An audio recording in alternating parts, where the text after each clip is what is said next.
ಎಲ್ರಿಗೂ ನಮಸ್ಕಾರ. Target ice Kannada ಚಾನಲ್ಗೆ ಎಲ್ರಿಗೂ ಸ್ವಾಗತ ಅಂತ ಹೇಳ್ತಾ, ಇವತ್ತಿನ ಒಂದು ಕ್ಲಾಸಲ್ಲಿ ನಿಮಗೆ ಬಡ್ಜೆಟ್ ಕ್ಲಾಸ್ 3 ಹೇಳ್ಕೊಡ್ತಾ ಇದ್ದೀನಿ. ಈಗಾಗಲೇ ಕ್ಲಾಸ್ 1, ಕ್ಲಾಸ್ 2 ಎರಡೂ ಕಂಪ್ಲೀಟ್ ಆಗಿದೆ ಅಲ್ವಾ? ಸೊ ಕ್ಲಾಸ್ 1ಅಲ್ಲಿ ಕಂಪ್ಲೀಟ್ ಬೇಸಿಕ್ಸ್ ಆಗಿತ್ತು. ಕ್ಲಾಸ್ 2 ಅಲ್ಲಿ ನಿಮ್ಮ ಒಂದು ಫ್ಲೋ ಚಾರ್ಟ್ ಇಟ್ಕೊಂಡು ಹೇಳಿದೆ. What is capital budget, revenue budget, fiscal ಡೆಫಿಸಿಟ್ಗಳು, ಮತ್ತು ಪ್ರೈಮರಿ ಡೆಫಿಸಿಟು, ಡೆಬ್ಟ್ ಟು GDP ರೇಷಿಯೋ, ಆಮೇಲೆ ಒಂದಷ್ಟು ಗ್ರಾಫ್ಗಳು, ಎಷ್ಟು ಗ್ರೋತ್ ಆಗಿದೆ, ನಂಬರ್ಸ್ಗಳ ಮೇಲೆಲ್ಲ ಡಿಸ್ಕಷನ್ ಆಗಿದೆ, ಹೌದಾ? ಸೊ ಎಷ್ಟೆಷ್ಟು ಗ್ರೋತ್ ಆಗಿದೆ, ಎಷ್ಟೆಷ್ಟು ಗ್ರೋತ್ ಆಗಿಲ್ಲ, ಆಯಿತಾ? ಮತ್ತು ಎಷ್ಟೆಷ್ಟು ಲ್ಯಾಕ್ ಕ್ರೋರ್ ಇನ್ವೆಸ್ಟ್ಮೆಂಟ್ಗಳು, ಏನೋ ತುಂಬ ಡಿಸ್ಕಷನ್ ಆಗಿದೆ, ಹೌದಾ? ಲಾಸ್ಟ್ 2 ಕ್ಲಾಸಲ್ಲಿ ಕಂಪ್ಲೀಟಾಗಿ ನಂಬರ್ಸು ಗ್ರಾಫ್ಸ್ ಎಲ್ಲ ಕಂಪ್ಲೀಟ್ ಆಯಿತು. ಬಟ್ ಈ ಒಂದು ಕ್ಲಾಸಲ್ಲಿ ಏನು ಹೇಳ್ಕೊಡ್ತಾ ಇದ್ದೀನಿ ಅಂತಂದರೆ, ಬಡ್ಜೆಟಲ್ಲಿ ಮೆನ್ಷನ್ ಆಗಿರುವಂತಹ ಸ್ಕೀಮ್ಸ್ಗಳು ತುಂಬ ಅಂದರೆ ತುಂಬ ಇಂಪಾರ್ಟೆಂಟು, ಆಯಿತಾ? ನಿಮ್ಮ ಅಪ್ಕಮಿಂಗ್ ಎಕ್ಸಾಮ್ ಯಾವುದೇ ಬರಲಿ, ಈಗ ಗೊತ್ತಿರೋದು ಹೇಳೋದಾದರೆ ನಿಮ್ಮ VA ಬರ್ತಾ ಇದೆ, ಆಯಿತಾ? KS ಬರ್ತಾ ಇದೆ, ಮೇನ್ ಎಕ್ಸಾಮ್ಸ್ಗಳು, ಆಯಿತಾ? ಈಗೆಲ್ಲ PC ಕಂಪ್ಲೀಟ್ ಆಗಿದೆ ಅನ್ಕೋತೀನಿ, ಹೌದಾ? PC ಎಲ್ಲ ಆಗಿದೆ. ಸೊ ನೆಕ್ಸ್ಟ್ UPSC ಬರ್ತಾ ಇದೆ. ಯಾವುದೇ ಎಕ್ಸಾಮ್ ಬರಲಿ ಗುರು, ನಿಮ್ಮ ಪ್ರಿಲಿಮ್ಸ್ ಪರ್ಸ್ಪೆಕ್ಟಿವ್ ಯೋಚನೆ ಮಾಡೋದಾದರೆ ಸ್ಕೀಮ್ಸ್ಗಳಂತೂ ತುಂಬ ಅಂದರೆ ತುಂಬ ಇಂಪಾರ್ಟೆಂಟು. ಮೇಯ್ನ್ಸ್ ಅವ್ರಿಗೆ ಹೇಳ್ತೀನಿ ಯಾವ್ಯಾವ ಟಾಪಿಕ್ಕು. ಲೈಕ್ ಈಗ ಮೇಯ್ನ್ಸ್ಗೆ ಅಂತಂದರೆ ನೀವು ಬರೆಯುವಂತಹ ಆನ್ಸರ್ಸ್ಗಳಲ್ಲಿ ಈ ಸ್ಕೀಮ್ಸ್ಗಳನ್ನ ಮೆನ್ಷನ್ ಮಾಡಬೇಕು. ಈಗ ಎಕ್ಸಾಂಪಲ್, ಈಗ ಮ್ಯಾನುಫ್ಯಾಕ್ಚರಿಂಗ್ ಅಂತ ತೊಗೊಳ್ಳಿ. ಮ್ಯಾನುಫ್ಯಾಕ್ಚರಿಂಗಲ್ಲಿ ಯಾವುದೋ ಒಂದು ಕ್ವಶನ್ ಬಂತು ಅಂತಂದರೆ ಏನೆಲ್ಲ ನೀವು ಸ್ಕೀಮ್ಸ್ಗಳನ್ನ ಮೆನ್ಷನ್ ಮಾಡ್ತೀರಾ? ಇದು ಹೇಳ್ತೀನಿ, ಮುಂದೆ ಹೇಳ್ತೀನಿ. ಅವರು ಕೂಡ ಈ ಒಂದು ವಿಡಿಯೋ ತುಂಬ ಇಂಪಾರ್ಟೆಂಟ್ ಆಗ್ತದೆ, ಆಯಿತಾ? ಸೊ ಈಗಾಗಲೇ ನಿಮಗೆ ಒಟ್ಟು 3 PDF ಕೊಟ್ಟಿದ್ದೀನಿ. ವಾಚಿರಾಮು, ವಿಷನು ಮತ್ತು ಸಾರ್ಥಿ ಐಎಸ್ದು. ನೀವೇನಾದರೂ ಮೇಯ್ನ್ಸ್ ಪ್ರಿಪೇರ್ ಆಗ್ತಿದ್ದೀರಾ ಅಂತಂದರೆ ದಯವಿಟ್ಟು ಸಾರ್ಥಿ ಐಎಸ್ದು ಓದಿ, ಆಯಿತಾ? ಸಾಕು, ಅಲ್ಲಿ ಎಷ್ಟು ಕೊಟ್ಟಿದ್ದಾರೆ ಅಷ್ಟು ತೊಗೊಳ್ಳಿ, ಪಾಯಿಂಟ್ಸ್ ತೊಗೊಳ್ಳಿ, ಅಷ್ಟೇ ಸಾಕು. ಮೇಯ್ನ್ಸ್ಗೆ ಜಾಸ್ತಿ ಹೋಗೋದು ಬೇಡ, ಆಯಿತಾ? ನೆಕ್ಸ್ಟು ಪ್ರಿಲಿಮ್ಸ್ಗೆ ನಿಮಗೆ ವಿಷನ್ ಐಎಸ್ ಅಥವಾ ವಾಜಿರಾಮ್ ಎರಡರಲ್ಲಿ ಯಾವ್ದಾದ್ರು ಒಂದು ಸೆಲೆಕ್ಟ್ ಮಾಡ್ಕೊಳ್ಳಿ. ಬಟ್ ನನ್ನ ಒಂದು ನಾನು ಓದ್ತಾ ಇರೋದು ಯಾವುದು ಅಂತಂದರೆ ವಾಜಿರಾಮ್ದು. ಒಟ್ಟು 3 PDF ಇದೆ. 3 PDF ತುಂಬ ಇಂಪಾರ್ಟೆಂಟು. ಪ್ರಿಂಟೌಟ್ ಹಾಕ್ಸ್ಕೊಳ್ಳಿ. ಎಕ್ಸ್ಟ್ರಾ ಪಾಯಿಂಟ್ಸ್ಗಳು ಹೇಳ್ತೀನಿ, ಅದನ್ನು ಬರ್ಕೊಳ್ಳಿ, ರಿವೈಸ್ ಮಾಡ್ತಾರೆ, ಸಾಕು. ಅಲ್ಲಿಗೆ ಬಡ್ಜೆಟ್ದು ಮುಗೀತದೆ, ಆಯಿತಾ? ಎಕನಾಮಿಕ್ ಸರ್ವೆ ಎಲ್ಲ ಹೋಗೋದು ಬೇಡ ಗುರು, ಆಯಿತಾ? ಎಕನಾಮಿಕ್ ಸರ್ವೆ ಅಬ್ಬಬ್ಬ ಅಂತಂದರೆ ಪ್ರಿಲಿಮ್ಸಲ್ಲಿ 1 ಅಥವಾ 2 ಕೇಳ್ಬೋದು. ಅದಕ್ಕೆ ನೀವು 900 ಪೇಜ್ ಓದಬೇಕಾ? ಅದು ಬೇಡ. ಅಕಸ್ಮಾತು ನೀವು ಓದಲೇಬೇಕು ಅಂತಂದರೆ ಎಕನಾಮಿಕ್ ಸರ್ವೆದು PDF ಹಾಕ್ತೀನಿ, ಬೇಕಾದ್ರೆ ಓದ್ಕೊಳ್ಳಿ, ಸರಿನಾ? ಓಕೆನಾ? ಈ ಒಂದು budget like union budget complete ಆದಮೇಲೆ ಕರ್ನಾಟಕ ಬಡ್ಜೆಟ್ ಕೂಡ ಮಾಡಬೇಕು ಅಂತ ಅಂದ್ಕೊಂಡಿದ್ದೀನಿ. ನೋಡೋಣ, ಟೈಮ್ ಸಿಕ್ಕಿದ್ರೆ ಮಾಡಿಕೊಡ್ತೀನಿ ಅದನ್ನು ಕೂಡ. ಅದು ಬಿಟ್ಟರೆ ಈ ವಿಡಿಯೋ ತುಂಬ ಲೆಂತಿ ಇರುತ್ತೆ ಗುರು, ಆಯಿತಾ? ತುಂಬ ಲೆಂತ್ ಇರುತ್ತೆ, ಯಾಕಂದರೆ ಎಲ್ಲ ಸ್ಕೀಮ್ಸ್ಗಳ ಡಿಸ್ಕಷನ್ ಆಗುತ್ತೆ. ಈ ವರ್ಷದಲ್ಲದೆ ಹಳೆ ವರ್ಷದ್ದು ಕೂಡ ಆಗುತ್ತೆ. ಅಂದರೆ ಹಳೆ ವರ್ಷದ್ದು ಅಂತಂದರೆ ಆ ಒಂದು ಸ್ಕೀಮ್ಸ್ಗೆ ಲಿಂಕ್ ಆಗಿರುವಂತಹ ಹಳೆ ಸ್ಕೀಮ್ಸ್ಗಳು, ಅದು ಕೂಡ ಡಿಸ್ಕಷನ್ ಆಗುತ್ತೆ. ಈ PDF ಅದೇ ಚೆಂದ, ಹೇಗೆ ಅಂತಂದರೆ ಅವರು ಈ ವರ್ಷದ್ದು ಕೊಡೋದಲ್ಲದೆ ಹಳೆ ವರ್ಷದ್ದು ಕೊಟ್ಟಿದ್ದಾರೆ. ಅವಾಗ ಏನಾಗುತ್ತೆ ಅಂತಂದರೆ ನೀವೇನಾದರೂ ಮೇಯ್ನ್ಸ್ ಓದ್ತಾ ಇದ್ದರೆ ಅಥವಾ ಪ್ರಿಲಿಮ್ಸ್ ರಿವಿಷನ್ ಮಾಡ್ತಾಯಿದ್ರೆ ಹಳೆದು ರಿವಿಷನ್ ಆಗುತ್ತೆ, ಹೊಸದು ಕೂಡ ಕಲ್ತಂಗೆ ಆಗುತ್ತೆ. ಅದಕ್ಕೆ ನೀವು ಆದಷ್ಟು ವಾಜಿರಾಮ್ದೇ ಓದೋದಕ್ಕೆ ಟ್ರೈ ಮಾಡಿ, ಓಕೆನಾ? ಓಕೆ, ಡಿಸ್ಕಷನ್ನು ಇಂಟ್ರೊಡಕ್ಷನ್ ಎಲ್ಲ ಕೊಟ್ಟಾಯಿತು. ಈಗ ಆ್ಯಕ್ಚುಯಲ್ ಸ್ಕೀಮ್ಸ್ಗೆ ಹೋಗೋಕ್ಕಿಂತ ಮುಂಚೆ ಫಸ್ಟು ನೀವು ಬ್ಯಾಕ್ಗ್ರೌಂಡ್ ತಿಳ್ಕೊಬೇಕು. ಈಗ ಗೌರ್ನಮೆಂಟು ಏನಾದರೂ ಒಂದು ಸ್ಕೀಮ್ಸ್ ತರ್ತಾ ಇದೆ ಅಂತಂದರೆ ಅಂದರೆ ಏನಾದರೂ ಒಂದು ಪ್ರಾಬ್ಲಮ್ ಇದೆ ಅಂತಾರಲ್ವ? ಏನಾದರೂ ಒಂದು ಪ್ರಾಬ್ಲಮ್ ಇರೋದಕ್ಕೇ ಆ ಪ್ರಾಬ್ಲಮ್ಗೆ ಸೊಲ್ಯೂಷನ್ ಅಂತ ಹೇಳಿ ಸ್ಕೀಮ್ಸ್ಗಳನ್ನ ತೊಗೊಬರ್ತಾರೆ. ಅದಕ್ಕೆ ನೀವು ಆ್ಯಕ್ಚುಯಲ್ ಸ್ಕೀಮ್ಸನ್ನ ನೀವು ಕಲಿಯೋಕ್ಕಿಂತ ಮುಂಚೆ ಬ್ಯಾಕ್ಗ್ರೌಂಡ್ ಏನಾಗಿತ್ತು ಅಂತ ತಿಳ್ಕೊಬೇಕು. ಆ ಬ್ಯಾಕ್ಗ್ರೌಂಡ್ ತಿಳ್ಕೊಂಡ್ರೆ ನಿಮಗೆ ಆ್ಯಕ್ಚುಯಲ್ ಸ್ಕೀಮ್ಸು ನೀಟಾಗಿ ಅರ್ಥ ಆಗುತ್ತೆ. ಓಹೋ, ಈ ಒಂದು ಪ್ರಾಬ್ಲಮ್ ಇದಕ್ಕೇ ನಮ್ಮ ಗೌರ್ನಮೆಂಟು ಈ ಸ್ಕೀಮ್ಸ್ನ ತೊಗೊಂಬಂತು ಅಂತ ನಿಮಗೆ ಅವಾಗ ಚೆನ್ನಾಗಿ ಅರ್ಥ ಆಗುತ್ತೆ, ಓಕೆನಾ? ಸೊ ಅದಕ್ಕೆ ನಾನೇನು ಮಾಡಿದ್ದೀನಿ ಅಂತಂದರೆ ಇದೊಂದು ಪಾರ್ಟ್ ಅಂತ ತಿಳ್ಕೊಳ್ಳಿ, ಜಸ್ಟ್ ಬೇಸಿಕ್ಸ್ ಅಥವಾ ಬ್ಯಾಕ್ಗ್ರೌಂಡ್ ಅಂತ ತಿಳ್ಕೊಳ್ಳಿ. ಇದನ್ನು ನೀವು ಚೆನ್ನಾಗಿ ಅರ್ಥ ಮಾಡಿಕೊಂಡ್ರೆ ನಿಮಗೆ ಸ್ಕೀಮ್ಸ್ಗಳು ಚೆನ್ನಾಗಿ ಅರ್ಥ ಆಗುತ್ತೆ, ಆಯಿತಾ? ಸೊ ಈ ಒಂದು ಲೈಕ್ ಇನ್ನೊಂದು 10 ರಿಂದ 15 ನಿಮಿಷ ಬ್ಯಾಕ್ಗ್ರೌಂಡ್ ಬಗ್ಗೆ ಡಿಸ್ಕಷನ್ ಆಗುತ್ತೆ ಈಗ, ಆಯಿತಾ? ಸೊ ಯಾಕೆ ತೊಗೊಬಂದರು, ಏನು ಎತ್ತ ಅಂತ ಡಿಸ್ಕಷನ್ ಆಗುತ್ತೆ. ಆಮೇಲೆ ನಾನು ಆ್ಯಕ್ಚುಯಲ್ ಸ್ಕೀಮ್ಸ್ಗೆ ಹೋಗ್ತೀನಿ, ಓಕೆನಾ? ಓಕೆ, ಫಸ್ಟು ಎಕನಾಮಿಕ್ ಸರ್ವೆ ಇಲ್ಲಿ ಹಾಕಿದೆ. ಎಕನಾಮಿಕ್ ಸರ್ವೆ ಅಂದರೆ ಎಲ್ಲ ಕೊಟ್ಟಿಲ್ಲ, ಇಲ್ಲಿ ಒಂದು 4-5 ಪೇಜು. ಯಾಕೆ ಅಂದರೆ ಬ್ಯಾಕ್ಗ್ರೌಂಡ್ ಒಂದಷ್ಟು ಕೊಟ್ಟಿದ್ದಾರೆ. ಬನ್ನಿ ನೋಡೋಣ, ಸುಮ್ಮನೆ ಯಾಕೆ ಸುಮ್ಮನೆ ಹಂಗೆ ಹಿಂಗೆ ಅಂತ ಹೇಳೋದು. ನೋಡೋಣ ಬನ್ನಿ, ಶುರು ಮಾಡ್ತೀನಿ ಈಗ. ಓಕೆ, ಈಗ ನಿಮಗೆ ಒಂದು ಪ್ರಶ್ನೆ, ಗ್ಲೋಬಲಿ ಏನೇನು ಆಗ್ತಾಯಿದೆ ಹೇಳ್ರಪ್ಪ? ಈಗ ಸುಮ್ಮನೆ ಹಾಗೆ ಹೇಳಿ, ಗ್ಲೋಬಲಿ ಏನೇನೆಲ್ಲ ಆಗ್ತಾಯಿದೆ? ಮೊದಲನೇದು ನಿಮಗೆ ನಾರ್ಮಲಾಗಿ ನ್ಯೂಸ್ ಪೇಪರ್ ಅಥವಾ ನ್ಯೂಸ್ ನೋಡ್ತಾ ಇದ್ದರೆ ಟ್ಯಾರಿಫ್ ಅಂತ ಒಂದು ಬರುತ್ತೆ, ಆಯಿತಾ? ಸೊ ತುಂಬ ಕಡೆ ಟ್ಯಾರಿಫು, ಆಯಿತಾ? ಅದು ಬಿಟ್ಟರೆ AI ಆರ್ಟಿಫಿಷಿಯಲ್ ಇಂಟೆಲಿಜೆನ್ಸು ಬೂಮಲ್ಲಿದೆ. ಅದು ಬಿಟ್ಟರೆ ಈಗ ರೀಸೆಂಟಾಗಿ ಇರಾನ್-ಇಸ್ರೇಲ್ ವಾರ್ಗಳು, ಆಯಿತಾ? ಅದರಿಂದ ಆದಂಥ ಕ್ರೈಸಿಸು ನಿಮಗೆ ಚೆನ್ನಾಗಿ ಗೊತ್ತು, ಹೌದಾ? ಅದಾದಮೇಲೆ ಸ್ಟ್ರೈಟ್ ಆಫ್ ಹೊರ್ಮುಜ್, ಹೌದಾ? ಅದೊಂದು ಹೇಳ್ಬೋದು. ಅದು ಬಿಟ್ಟರೆ ರೇರ್ ಅರ್ತ್ ಮೆಟೀರಿಯಲ್ಸು ಅದು ಹೌದಾ, ಚೈನಾಯಿಂದ ರೇರ್ ಅರ್ತ್ ಮೆಟೀರಿಯಲ್ಸ್ಗಳು ಎಕ್ಸ್ಪೋರ್ಟು ಸ್ಟಾಪ್ ಮಾಡಿದ್ರು ಅವರು, ಹೌದಾ. ಅದು ಬಿಟ್ಟರೆ ಇನ್ನೇನೆಲ್ಲ ನಡೀತು ಮೇಜರಾಗಿ. ಅದು ಬಿಟ್ಟರೆ ಏನಪ್ಪ, ನಾರ್ಮಲಾಗಿ ರಷ್ಯಾ ಉಕ್ರೇನ್ ನಡೀತಾ ಇದೆ. ಸೊ ಅಷ್ಟು ತಿಳ್ಕೊಂಡಿದ್ರೆ ಸಾಕು. ಇಷ್ಟೆಲ್ಲ ಗೊತ್ತಲ್ಲ ನಿಮಗೆ, ಇಷ್ಟೆಲ್ಲ ಆಗ್ತಾಯಿದೆ, ಮೇಜರಾಗಿ ಆಗ್ತಾ ಇರೋದು, ಹೌದಾ. ಸೊ ಈಗ ನೋಡೋಣ. ಈಗ ಇಲ್ಲ ಹಾಕಿದ್ದಾರೆ, ಒಂದಷ್ಟು ಪಾಯಿಂಟ್ಸ್ಗಳು ಹಾಕಿದ್ದಾರೆ, ಬಟ್ ನಮ್ಗೆ ಗೊತ್ತಿದ್ದು ನಾವು ಹೇಳಿದ್ವಿ. ನಿಮ್ಗೆ ಏನಾದರೂ ಎಕ್ಸ್ಟ್ರಾ ಗೊತ್ತಿತ್ತು ಅಂದರೆ ಕಮೆಂಟಲ್ಲಿ ಹೇಳಿ, ಓಕೆನಾ. ಈಗ ಗ್ಲೋಬಲಿ ಅಂದರೆ ಗ್ಲೋಬಲಲ್ಲಿ ಆ್ಯಕ್ಚುಲಾಗಿ ಏನಾಗ್ತಾ ಇದೆ ಅಂತಂದರೆ, ಮೊದಲನೇದು AI ಗ್ರೋತ್ ಆಗ್ತಾಯಿದೆ, ಹೌದಾ. ಅದು ಕೂಡ ಯುನೈಟೆಡ್ ಸ್ಟೇಟ್ಸಲ್ಲಿ, ಅಮೇರಿಕಾದಲ್ಲಿ AI ಗ್ರೋತ್ ಆಗ್ತಾಯಿದೆ, ಹೌದಾ, ಅದೊಂದು. ಆದರೆ US ಏನು ಮಾಡ್ತಾಯಿದೆ, ಟ್ಯಾರಿಫ್ಗಳನ್ನ ಇಂಪೋಸ್ ಮಾಡ್ತಾಯಿದೆ, ಹೌದಾ. ಸೊ ಅವ್ರ ದೇಶದಲ್ಲಿ AI ಬೆಳೀತಾ ಇದೆ, ಬಟ್ ಬೇರೆ ದೇಶಗಳಿಗೆ ಅವರು ಟ್ಯಾರಿಫನ್ನು ಇಂಪೋಸ್ ಮಾಡ್ತಾಯಿದ್ದಾರೆ, ಹೌದಾ, ಅದೊಂದು ಮೊದಲನೇದು. ಮತ್ತು ಇನ್ನೊಂದು ಏನಪ್ಪ ಅಂತಂದರೆ, ವರ್ಲ್ಡ್ ವೈಡು ಮಾನಿಟ್ರಿ ಪಾಲಿಸೀಸ್ಗಳಲ್ಲಿ ಚೇಂಜ್ ಆಗ್ತಾ ಇದೆ. ಅಂದರೆ ವರ್ಲ್ಡಲ್ಲಿರುವಂತಹ ಎಲ್ಲ ದೇಶಗಳು ತಮ್ಮ ಮಾನಿಟ್ರಿ ಪಾಲಿಸೀಸ್ಗಳನ್ನ ಚೇಂಜ್ ಮಾಡ್ಕೋತಾ ಇದ್ದಾರೆ. ಯಾಕೆ? ಫಸ್ಟು ಈಗ ಮಾನಿಟ್ರಿ ಪಾಲಿಸಿ ಅಂದರೆ ಏನು ಅಂತ ತಿಳ್ಕೊಳ್ಳಿ. ಇಲ್ಲಿ ಹಾಕಿದ್ದೀವಿ ನೋಡಿ, monetary policy refers to the policies implemented by the country's central bank to control inflation, money supply, interest rate and liquidity. ನೋಡಿ, ಇದನ್ನೆಲ್ಲ ಕಂಟ್ರೋಲ್ ಮಾಡೋದಕ್ಕೋಸ್ಕರನೇ ಗೌರ್ನಮೆಂಟು ನಿಮ್ಮ ಸೆಂಟ್ರಲ್ ಬ್ಯಾಂಕ್ಸು ಲೈಕ್ RBI ಅವ್ರೇನು ಮಾಡ್ತಾರೆ ಅಂತಂದರೆ, ಕೆಲವೊಂದಷ್ಟು ಪಾಲಿಸೀಸ್ಗಳನ್ನ ತೊಗೊಬರ್ತಾರೆ. ಸೊ ಆ ಪಾಲಿಸೀಸ್ಗಳೇನಪ್ಪ ಅಂತಂದರೆ ನಿಮ್ಮ ಮಾನಿಟ್ರಿ ಪಾಲಿಸಿ. ನೋಡಿ, ದಯವಿಟ್ಟು ಎಕನಾಮಿನ ನಿಮ್ಮೇನು ಸ್ಟ್ಯಾಟಿಕ್ಸ್ ಏನಿದೆಯಲ್ಲ ಕಂಪ್ಲೀಟ್ ಮಾಡ್ಕೊಳ್ಳಿ, ಆಯಿತಾ. ಸೊ ಅದು ಕಂಪ್ಲೀಟ್ ಮಾಡ್ಕೊಂಡ್ರೆ ಇವೆಲ್ಲ ಚೆನ್ನಾಗಿ ಅರ್ಥ ಆಗುತ್ತೆ. ಬಟ್ ನಿಮಗೆ ರಿವಿಷನ್ ಆಗಲಿ ಅಂತ ಹೇಳಿ ನಿಮಗೆ ಮಾನಿಟ್ರಿ ಪಾಲಿಸಿ ಏನು ಅಂತ ಹಾಕಿದ್ದೀನಿ, ಸರಿನಾ. ಓಕೆ, ಈಗ ಇದು ಮಾನಿಟ್ರಿ ಪಾಲಿಸಿ, ಅರ್ಥ ಆಯ್ತಾ. ಸೊ ಈಗ ಬೇರೆ ದೇಶಗಳಲ್ಲಿ ಯಾಕೆ ತಮ್ಮ ಮಾನಿಟ್ರಿ ಪಾಲಿಸೀಸ್ಗಳನ್ನ ಚೇಂಜ್ ಮಾಡ್ಕೋತಾ ಇದ್ದಾರೆ ಅಂತ ಹೇಳೋದಾದರೆ, ನೋಡಿ, ಮೊದಲನೇದು ಕೋವಿಡ್ ಆದಮೇಲಿಂದ ಎಲ್ಲ ದೇಶದ ಒಂದು ಎಕನಾಮಿ ಏನಾಯಿತು, ಎಲ್ಲ ಸುಮ್ಮನೆ ಏನದು ಅಲಗಾಡ್ಬಿಡ್ತು, ಹೌದಾ. COVID-19 ಆದಮೇಲೆ ಪ್ಯಾಂಡಮಿಕ್ ಬಂದಮೇಲಂತೂ ಕೇಳಂಗೇ ಇಲ್ಲ, ಹೌದಾ. ನಿಮಗೆ ಗೊತ್ತು ಏನೆಲ್ಲ ಆಯಿತು. ಕೆಲವೊಂದು ದೇಶದಲ್ಲಿ ಇನ್ಫ್ಲೇಷನ್ ಜಾಸ್ತಿ ಆಯಿತು, ಗ್ರೋತ್ ರೇಟ್ ಬಿದ್ದೋಯ್ತು, ಆಯಿತಾ, ಡೆವಲಪ್ಮೆಂಟ್ ಆಗ್ತಾಯಿಲ್ಲ, ಆಯಿತಾ. ಕೆಲವೊಂದು ದೇಶ ಸಾಲ ತುಂಬ ಮಾಡ್ಕೋತು, ಏನೆಲ್ಲ ಆಯಿತು ನಿಮಗೆ ಚೆನ್ನಾಗಿ ಗೊತ್ತು, ಹೌದಾ. ಸೊ ಆಗ ಪ್ಯಾಂಡಮಿಕ್ ಆದಮೇಲೆ ಗ್ರೋತ್ ಎಲ್ಲೂ ಆಗಲಿಲ್ಲ, ಆಯಿತಾ. ಈಗ ನೋಡಿ, ಇನ್ನೊಂದು ಪಾಯಿಂಟ್ ಹಾಕಿದ್ದೀನಿ ಮೇಲ್ಗಡೆ. ಸಮ್ ಕಂಟ್ರೀಸ್ ಅಂದರೆ ಹೇಳ್ತಾ ಇರೋದು ಈಗ COVID-19 ಪ್ಯಾಂಡಮಿಕಲ್ಲಿ, some countries experienced very high inflation, slow economic growth, unemployment ತುಂಬ ಜಾಸ್ತಿ ಇತ್ತು, ಜೊತೆಗೆ ಡಿಮಾಂಡು ಕೂಡ ತುಂಬ ಕಮ್ಮಿ ಇತ್ತು, ಅಂದರೆ COVID-19 ಆದಮೇಲೆ. ಸೊ ಈಗ ನೋಡಿ, ಇಷ್ಟೆಲ್ಲ ಪ್ರಾಬ್ಲಮ್ ಆಗಿದೆ. ಈಗ ಒಂದು ದೇಶ ಅಂತ ಹೇಳಿ ಕನ್ಸಿಡರ್ ಮಾಡಿದ್ರೆ, ಈ ಥರ ಎಲ್ಲ ಪ್ರಾಬ್ಲಮ್ ಇದ್ದರೆ ಗೌರ್ಮೆಂಟ್ ಏನು ಮಾಡ್ಬೇಕು ಹೇಳಿ. ಅಂದರೆ ಇದೆಲ್ಲ ಪ್ರಾಬ್ಲಮ್ ಇದೆ.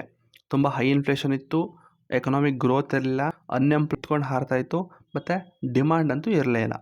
ಯಾಕಂತಂದರೆ COVID-19 ಆದಮೇಲೆ ಯಾರ ಹತ್ರನೂ ಕೂಡ ಹಣ ಇರಲಿಲ್ಲ, ಸೊ ಹಾಗಾಗಿ ಡಿಮಾಂಡ್ ಇರಲಿಲ್ಲ, ಹೌದಾ. ಸೊ ಇದು COVID-19 ಆದಮೇಲೆ ಆದಂತಹ ಒಂದಷ್ಟು ಪ್ರಾಬ್ಲಮ್ಸು. ಈಗ since every country's economy was different, their banks adapted different monetary policies. ನೋಡಿ, ಎಲ್ಲ ದೇಶಗಳು ಈ ಪ್ರಾಬ್ಲಮ್ಗಳನ್ನ ಸಾಲ್ವ್ ಮಾಡಬೇಕು ಅಂತ ಹೇಳಿ ತಮ್ಮ ಪಾಲಿಸೀಸ್ಗಳನ್ನ ಚೇಂಜ್ ಮಾಡ್ಕೋತು. ಯಾವ ಪಾಲಿಸಿ? ಮಾನಿಟರಿ ಪಾಲಿಸೀಸ್ಗಳನ್ನ ಚೇಂಜ್ ಮಾಡ್ಕೋತು, ಅರ್ಥ ಆಯ್ತಾ. ಈಗ ಗೊತ್ತಾಯ್ತಾ ಯಾಕೆ ಮಾನಿಟರಿ ಪಾಲಿಸಿಗಳನ್ನ ಚೇಂಜ್ ಮಾಡ್ಕೋತು. ನೋಡಿ, ಟ್ಯಾರಿಫ್ ಬಂದಮೇಲೆ ಚೇಂಜ್ ಆಗಲಿಲ್ಲ ಮಾನಿಟರಿ ಪಾಲಿಸಿ. COVID-19 ಆದಮೇಲೆ ಎಲ್ಲ ದೇಶಗಳು ತಮ್ಮ ಮಾನಿಟರಿ ಪಾಲಿಸಿಗಳನ್ನ ಚೇಂಜ್ ಮಾಡ್ಕೊಳ್ತಾ ಬಂತು, ಸರಿನಾ. ಅರ್ಥ ಆಯ್ತಾ. ಇದೊಂದು ಪ್ರಾಬ್ಲಮ್ ಆಯಿತು, ಓಕೆನಾ. ಸರಿ, ನೆಕ್ಸ್ಟು ನೋಡಿ, ಇನ್ನೊಂದು ಪಾಯಿಂಟ್ ಆಗಿದ್ದೀನಿ. Some countries increase the interest rate to control the inflation, while some other countries reduce the interest rate to stimulate the growth. ನೋಡಿ, ಕೆಲವೊಂದು ಕಂಟ್ರಿ ಇನ್ಫ್ಲೇಷನ್ ಕಂಟ್ರೋಲ್ ಮಾಡೋದಕ್ಕೋಸ್ಕರ ಇಂಟ್ರೆಸ್ಟ್ ರೇಟ್ನ ಜಾಸ್ತಿ ಮಾಡ್ತು, ಆದರೆ ಕೆಲವೊಂದು ಕಂಟ್ರಿ ತಮ್ಮ ಗ್ರೋತ್ ಜಾಸ್ತಿ ಆಗಲಿ ಅಂತ ಹೇಳಿ ತಮ್ಮ ಇಂಟ್ರೆಸ್ಟ್ ರೇಟ್ಗಳನ್ನ ಕಮ್ಮಿ ಮಾಡ್ಕೋತು, ಆಯಿತಾ. ಸೊ ಹಾಗಾಗಿ ಅರ್ಥ ಆಯ್ತಾ ನಿಮಗೆ ಇದು? ಓಕೆ, ಸರಿ. ನೆಕ್ಸ್ಟು ಇನ್ನೊಂದು ಪ್ರಾಬ್ಲಮ್ ಏನಪ್ಪ ಅಂತಂದರೆ, ಗ್ಲೋಬಲ್ ಎಕನಾಮಿಕ್ ಅನ್ಸರ್ಟನಿಟಿ, ಆಯಿತಾ.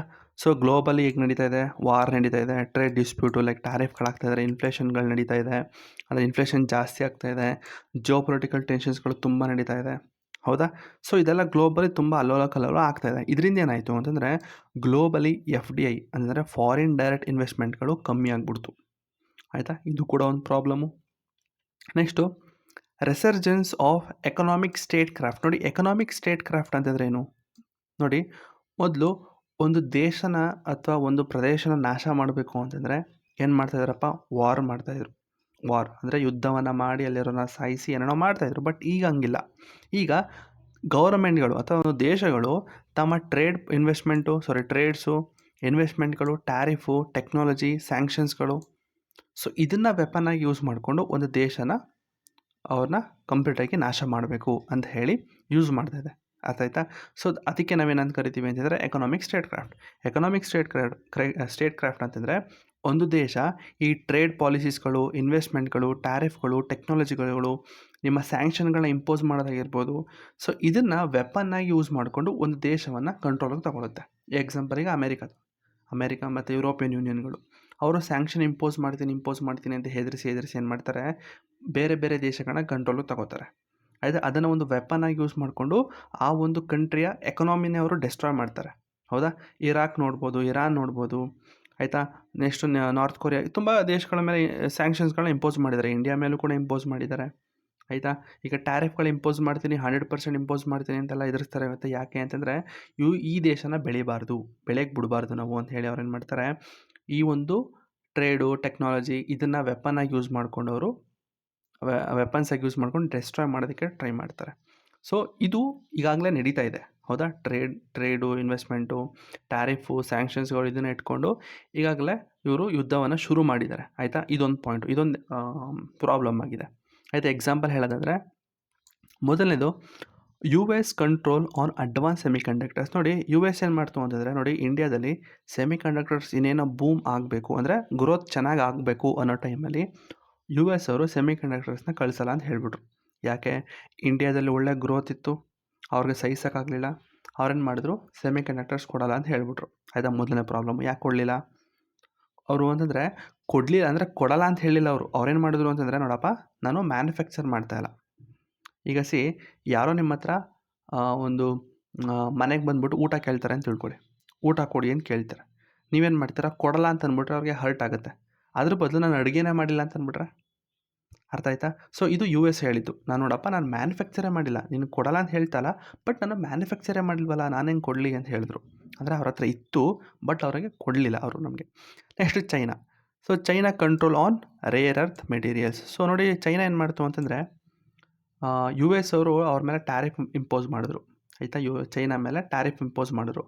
ಅವರು ಪ್ರತಿಕ್ರಿಯೆ ಹೆಂಗೆ ಕೊಟ್ಟರು ಅಂತಂದರೆ, ಗ್ಲೋಬಲಿ ಇವರೇ ಅಂದರೆ ಚೈನಾದವರೇ ಕಳಿಸ್ತಾ ಇದ್ದಿದ್ದು ರೇರ್ ಅರ್ತ್ ಮೆಟೀರಿಯಲ್ಸ್ಗಳು ಬೇರೆ ಬೇರೆ ದೇಶಕ್ಕೆ. ಅವ್ರೇನು ಮಾಡಿದ್ರು ಅಂತಂದರೆ ಅದನ್ನು ಎಕ್ಸ್ಪೋರ್ಟ್ ಬ್ಯಾನ್ ಮಾಡಿಬಿಟ್ರು. ಅವ್ರು ಎಕ್ಸ್ಪೋರ್ಟ್ ಮಾಡೋದನ್ನ ಸ್ಟಾಪ್ ಮಾಡಿಬಿಟ್ರು.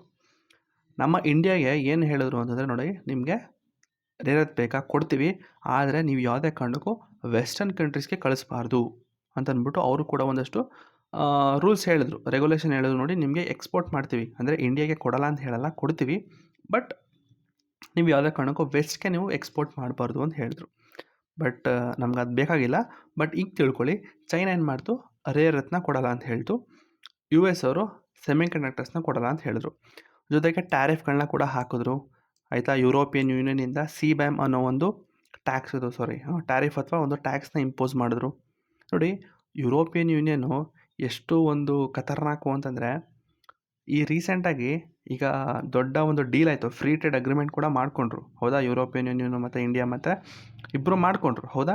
ಅದಕ್ಕೆ ಮದರ್ ಆಫ್ ಆಲ್ ಟ್ರೇಡ್ ಅಂದ್ಕೊಂಡು ಏನೋ ದೊಡ್ಡದಾಗಿ ಹೆಸರು ಕೊಟ್ಟರು.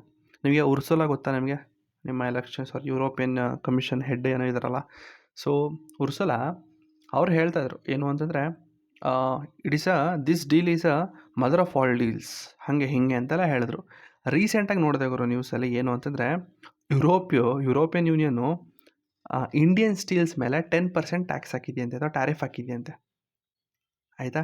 ನೋಡಿ ಡೀಲ್ ಆಗಿದೆ, ಫ್ರೀ ಟ್ರೇಡ್ ಅಗ್ರಿಮೆಂಟ್ ಆಗಿದೆ, ಬಟ್ ಸ್ಟಿಲ್ ಅವರು ಟ್ಯಾಕ್ಸ್ಗಳನ್ನ ಇಂಪೋಸ್ ಮಾಡ್ತಾಯಿದ್ದಾರೆ.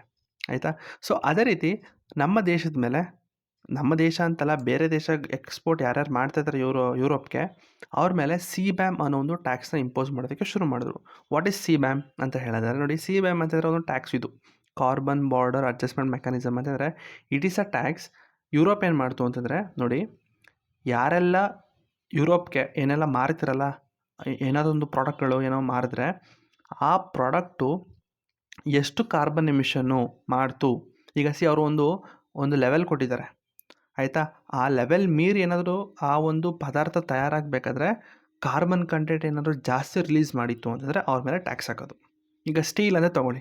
ಈಗ ಸ್ಟೀಲ್ಗೆ ಈಗ ಎಕ್ಸಾಂಪಲ್ ಈಗ 10 ಕೆ ಜಿ ಕಾರ್ಬನ್ ರಿಲೀಸ್ ಮಾಡಬೇಕು, ಅಂದರೆ 10 ಕೆ ಜಿ ಒಳಗಡೆ ಇರಬೇಕು ಅಂತ ಇರುತ್ತೆ ಅಂತ ತಿಳ್ಕೊಳ್ಳಿ. ಅಕಸ್ಮಾತು ಆ ಸ್ಟೀಲ್ ಮ್ಯಾನುಫ್ಯಾಕ್ಚರ್ ಆಗಬೇಕಾದ್ರೆ 15 ಕೆ ಜಿ ಕಾರ್ಬನ್ ಏನಾದರೂ ರಿಲೀಸ್ ಮಾಡ್ತು ಎನ್ವಿರಾನ್ಮೆಂಟ್ಗೆ ಅಂತಂದಾಗ ಅವಾಗ ಅವರು ಟ್ಯಾಕ್ಸ್ ಹಾಕೋದಕ್ಕೆ ಶುರು ಮಾಡ್ತಾರೆ.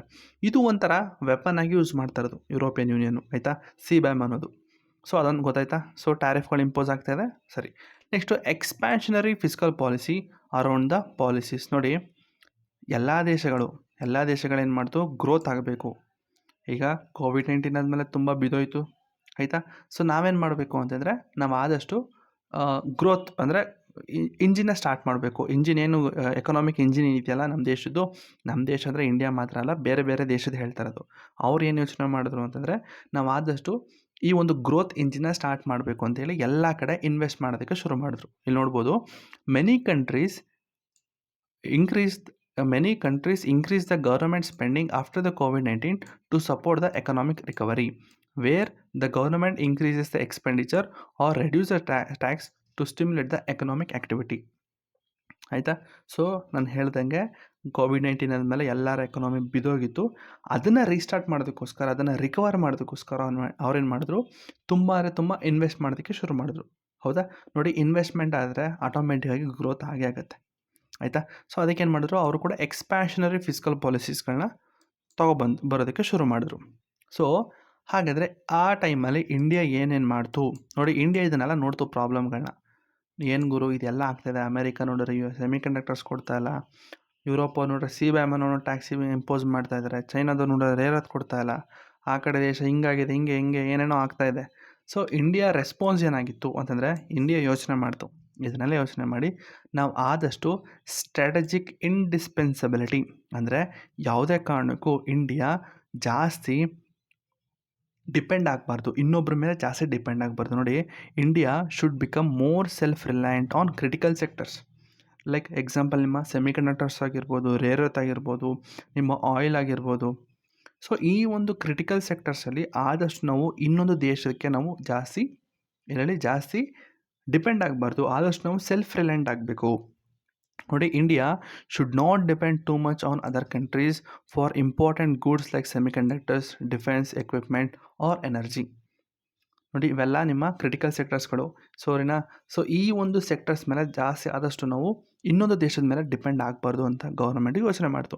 ಹಾಗಾದರೆ ನಾನು ಇನ್ನೊಬ್ಬರ ಮೇಲೆ ಡಿಪೆಂಡ್ ಆಗಬಾರ್ದು ಅಂತಂದರೆ ನಾನೇನಾದ್ರು ತಯಾರಿಸ್ಕೋಬೇಕಲ್ವಾ. ಈಗ ನಾನು ಹೋಟ್ಲಿಗೆ ಹೋಗಲ್ಲ ನೋಡಪ್ಪ, ಹೋಟ್ಲಿಗೆ ನಾನು ಊಟಕ್ಕೆ ಹೋಗಲ್ಲ ಅಂತ ಹೇಳ್ತೀನಿ, ಆಯಿತು ಸರಿ. ಹಾಗಾದರೆ ಹೋಟ್ಲಿಗೆ ನಾನು ಊಟಕ್ಕೆ ಹೋಗಲ್ಲ ಅಂತಂದಾಗ ಆದಷ್ಟು ನಾನು ಮನೇಲೇ ತಯಾರಿಸ್ಕೋಬೇಕು ತಾನೆ ನನ್ನ ಅಡುಗೆನ. ಸೊ ಅದಕ್ಕೆ ಗೌರ್ಮೆಂಟ್ ಏನು ಹೇಳ್ತು ಅಂತಂದರೆ, ಆದಷ್ಟು ನಾವು ಡೊಮೆಸ್ಟಿಕ್ ಕ್ಯಾಪಬಿಲಿಟೀಸ್ನ ಇನ್ಕ್ರೀಸ್ ಮಾಡೋಣ. Domestic capability means increase the manufacturing with in India. ಆದಷ್ಟು MSME, ನಮ್ಮ ಮೈಕ್ರೋ ಸ್ಮಾಲ್ ಮೀಡಿಯಮ್ ಎಂಟರ್ಪ್ರೈಸಸ್ಗಳಿದಾವಲ್ಲ, ಸೊ ಅವ್ರಿಗೆ ಜಾಸ್ತಿ ಒಂದಷ್ಟು ಹೆಲ್ಪ್ ಮಾಡೋಣ. ಸೊ ಅವ್ರಿಗೆ ಹೆಲ್ಪ್ ಮಾಡಿದ್ರೆ ಏನಾಗುತ್ತೆ, ಆದಷ್ಟು ಡೊಮೆಸ್ಟಿಕ್ ಪ್ರೊಡಕ್ಷನ್ ಜಾಸ್ತಿ ಆಗುತ್ತೆ. ಅಲ್ಟಿಮೇಟ್ಲಿ ನಾವು ಇನ್ನೊಂದು ದೇಶದ ಮೇಲೆ ಡಿಪೆಂಡ್ ಆಗೋದು ಕಮ್ಮಿ ಆಗುತ್ತೆ ಅಂತ ಹೇಳಿ ಡೊಮೆಸ್ಟಿಕ್ ಕ್ಯಾಪಬಿಲಿಟೀಸ್ನ ಇನ್ಕ್ರೀಸ್ ಮಾಡೋಣ ಅಂತ ಹೇಳ್ತು. ಜೊತೆಗೆ ಮ್ಯಾಕ್ರೋ ಎಕನಾಮಿಕ್ ಸ್ಟೆಬಿಲಿಟಿ. ನೋಡಿ, ಮ್ಯಾಕ್ರೋ ಎಕನಾಮಿಕ್ ಸ್ಟೆಬಿಲಿಟಿ ಅಂತಂದರೆ ಸಿಂಪಲ್ಲು, ಯಾವುದೇ ಕಾರಣಕ್ಕೂ ಇನ್ನೊಂದು ದೇಶದ ಮೇಲೆ ಜಾಸ್ತಿ ಡಿಪೆಂಡ್ ಆಗಬಾರ್ದು, ಆದಷ್ಟು ಇಂಪೋರ್ಟ್ನ ಕಮ್ಮಿ ಮಾಡಬೇಕು. ಸೊ ಇಂಪೋರ್ಟ್ನ ನೋಡಿ, ಯಾವುದೇ ಒಂದು ದೇಶ ತನ್ನ ಇಂಪೋರ್ಟ್ನ ಜಾಸ್ತಿ ಮಾಡಿಕೊಂಡು ಎಕ್ಸ್ಪೋರ್ಟ್ನ ಕಮ್ಮಿ ಮಾಡ್ತು ಅಂತಂದರೆ ತುಂಬ ಕಷ್ಟ ಆಗುತ್ತೆ, ಆಯಿತಾ. ಸೊ ಆದಷ್ಟು ಆ ಒಂದು ದೇಶ ತಮ್ಮ ಇಂಪೋರ್ಟು ಮತ್ತು ಎಕ್ಸ್ಪೋರ್ಟ್ ಏನಿದೆಯಲ್ಲ ಅದು ಒಂದು ಈಕ್ವಿಲಿಬ್ರಿಯಮ್ ಸ್ಟೇಜಲ್ಲಿ ಇರಬೇಕು, ಆಯಿತಾ. ಸೊ ಯಾವುದು ಕೂಡ ಒಂದು ಜಾಸ್ತಿ ಆದರೆ ಒಳ್ಳೆಯದು. ನೋಡಿ, ಎಕ್ಸ್ಪೋರ್ಟ್ ಜಾಸ್ತಿ ಆಯಿತು ಅಂತಂದರೆ ಅಫ್ಕೋರ್ಸ್ ಆ ಒಂದು ಎಕನಾಮಿ ತುಂಬ ಚೆನ್ನಾಗಿರುತ್ತೆ. ಅಕಸ್ಮಾತು ಆ ಒಂದು ದೇಶ ಜಾಸ್ತಿ ಇಂಪೋರ್ಟ್ ಮಾಡ್ಕೋತಾ ಇದೆ ಅಂತಂದರೆ ತುಂಬ ಅದು ಡೇಂಜರಸ್ ಅದು. ಸೊ ಆದಷ್ಟು ಗೌರ್ಮೆಂಟ್ ಹೇಳ್ತು, ನಾವು ಇಂಪೋರ್ಟ್ನ ಕಮ್ಮಿ ಮಾಡೋಣ. ಕಮ್ಮಿ ಮಾಡಬೇಕು ಅಂತಂದರೆ ಮ್ಯಾಕ್ರೋ ಎಕನಾಮಿಕ್ ಸ್ಟೆಬಿಲಿಟಿ ಮೇಂಟೈನ್ ಮಾಡಬೇಕು ಅಂತ ಹೇಳ್ತು. ಸರಿ, next integration is equals to insurance. ಏನಿದು integration is equals to insurance ಅಂತಂದರೆ, ನೋಡಿ, ನಾವು ಯಾವುದೇ ಕಾರಣಕ್ಕೂ ಈಗ ಮೊದಲೇ ಹೇಳಿದೆ, ಯಾವುದೇ ಕಾರಣಕ್ಕೂ ಇನ್ನೊಂದು ದೇಶದ ಮೇಲೆ ನಾವು ಡಿಪೆಂಡ್ ಆಗಬಾರ್ದು ಅಂತ ಹೇಳಿದೆ. ಸೊ ಡಿಪೆಂಡ್ ಆಗಬಾರ್ದು ಅಂತಂದರೆ ಏನು, ಬರೀ ಒಂದು ದೇಶದ ಮೇಲೆ ಇಲ್ಲಿ ಪಾಯಿಂಟ್ ನೋಡಿ ಚೆನ್ನಾಗಿ ಹೇಳ್ತಾ ಇದ್ದಾರೆ. ನಾವು ಯಾವುದೇ ಕಾರಣಕ್ಕೂ ಬೇರೆ ದೇಶದ ಜೊತೆಗೆ ಡಿಪೆಂಡ್ ಆಗಬಾರ್ದು. ಜೊತೆಗೆ ಆದಷ್ಟು ನಾವು ತುಂಬ ದೇಶದ ಜೊತೆಗೆ ನಾವು ಟ್ರೇಡ್ನ ನಾವು ಮಾಡಬೇಕು. ಈಗ ನಾನೇನಾದರೂ ಬರೀ ಯಾವುದೋ ಒಂದು ಹೋಟ್ಲಿಗೆ ಹೋಗ್ತಾ ಇದ್ದೀನಿ ಅಂತ ತಿಳ್ಕೊಳ್ಳಿ. ಯಾವುದೋ ಒಂದು ಹೋಟ್ಲು, ಯಾವುದೇ ಎಕ್ಸಾಂಪಲ್ ಈಗ ಮಯೂರ ಹೋಟ್ಲು ಇದೆ ಅಂತ ತಿಳ್ಕೊಳ್ಳಿ. ಮಯೂರ ಹೋಟ್ಲಿಗೆ ನಾನು ಡೈಲಿ ಹೋಗ್ತಾ ಇದ್ದೀನಿ, ಡೈಲಿ ನನ್ನ ಮನೇಲಿ ಅಡುಗೆನೇ ಮಾಡ್ತಾಯಿಲ್ಲ ಗುರು, ಅಥವಾ ಬೇರೆ ನಾನು ಹೋಟ್ಲಿಗೆ ಹೋಗಿಲ್ಲ, ಬೇರೆ ಹೋಟ್ಲು ಎಲ್ಲಿದೆ ಅಂತಲೂ ಗೊತ್ತಿಲ್ಲ ನನಗೆ, ಬರೀ ಆ ಒಂದು ಮಯೂರ ಹೋಟ್ಲಿಗೆ ಮಾತ್ರ ಹೋಗ್ತಾ ಇದ್ದೀನಿ ಅಂತ ತಿಳ್ಕೊಳ್ಳಿ. ಸೊ ಆ ಥರ ಹೋಗ್ತಾ ಇರಬೇಕಾದ್ರೆ ಆ ಒಂದು ದಿನ ಏನೋ ಒಂದು ಅಚಾನಕ್ಕಾಗಿ ಆ ಹೋಟ್ಲು ಮುಚ್ಚಿಬಿಡ್ತು, ಅಥವಾ ಆ ಒಂದು ಹೋಟ್ಲು ಓಪನ್ ಆಗಿರಲಿಲ್ಲ ಅಂತ ತಿಳ್ಕೊಳ್ಳಿ. ಅವಾಗೇನಾಗುತ್ತೆ, ಆ ಒಂದು ದಿನ ನಾನು ಹಸ್ಕೊಂಡೇ ಇರಬೇಕಾಗತ್ತೆ. ಮಾರನೇ ದಿನ ಅವ್ನು ಓಪನ್ ಮಾಡ್ತಾನೆ ಅಂತ ಗ್ಯಾರಂಟಿ ಇಲ್ಲ. ಸೊ ನಾನೇನು ಮಾಡಬೇಕು ಅಂತಂದರೆ, ಮಯೂರ ಹೋಟ್ಲು ಜೊತೆಗೆ ಬೇರೆ ಬೇರೆ ಅಲ್ಲಿ ಇಲ್ಲಿ ರೋಡ್ ಸೈಡ್ ಯಾವ್ದಾದ್ರು ಅಂಗಡಿಗಳನ್ನ ನಾನು ಫಸ್ಟೇ ನೋಡಿಕೊಂಡು ನಾನು ಇರಬೇಕು. ಅವಾಗೇನಾಗುತ್ತೆ, ಅಕಸ್ಮಾತ್ ಈ ಹೋಟ್ಲು ಮುಚ್ಚಿದ್ರೆ ನಾನು ಇನ್ನೊಂದು ಹೋಟ್ಲಿಗೆ ಹೋಗ್ಬೋದು. ಅರ್ಥ ಆಗ್ತಿದೆಯಾ?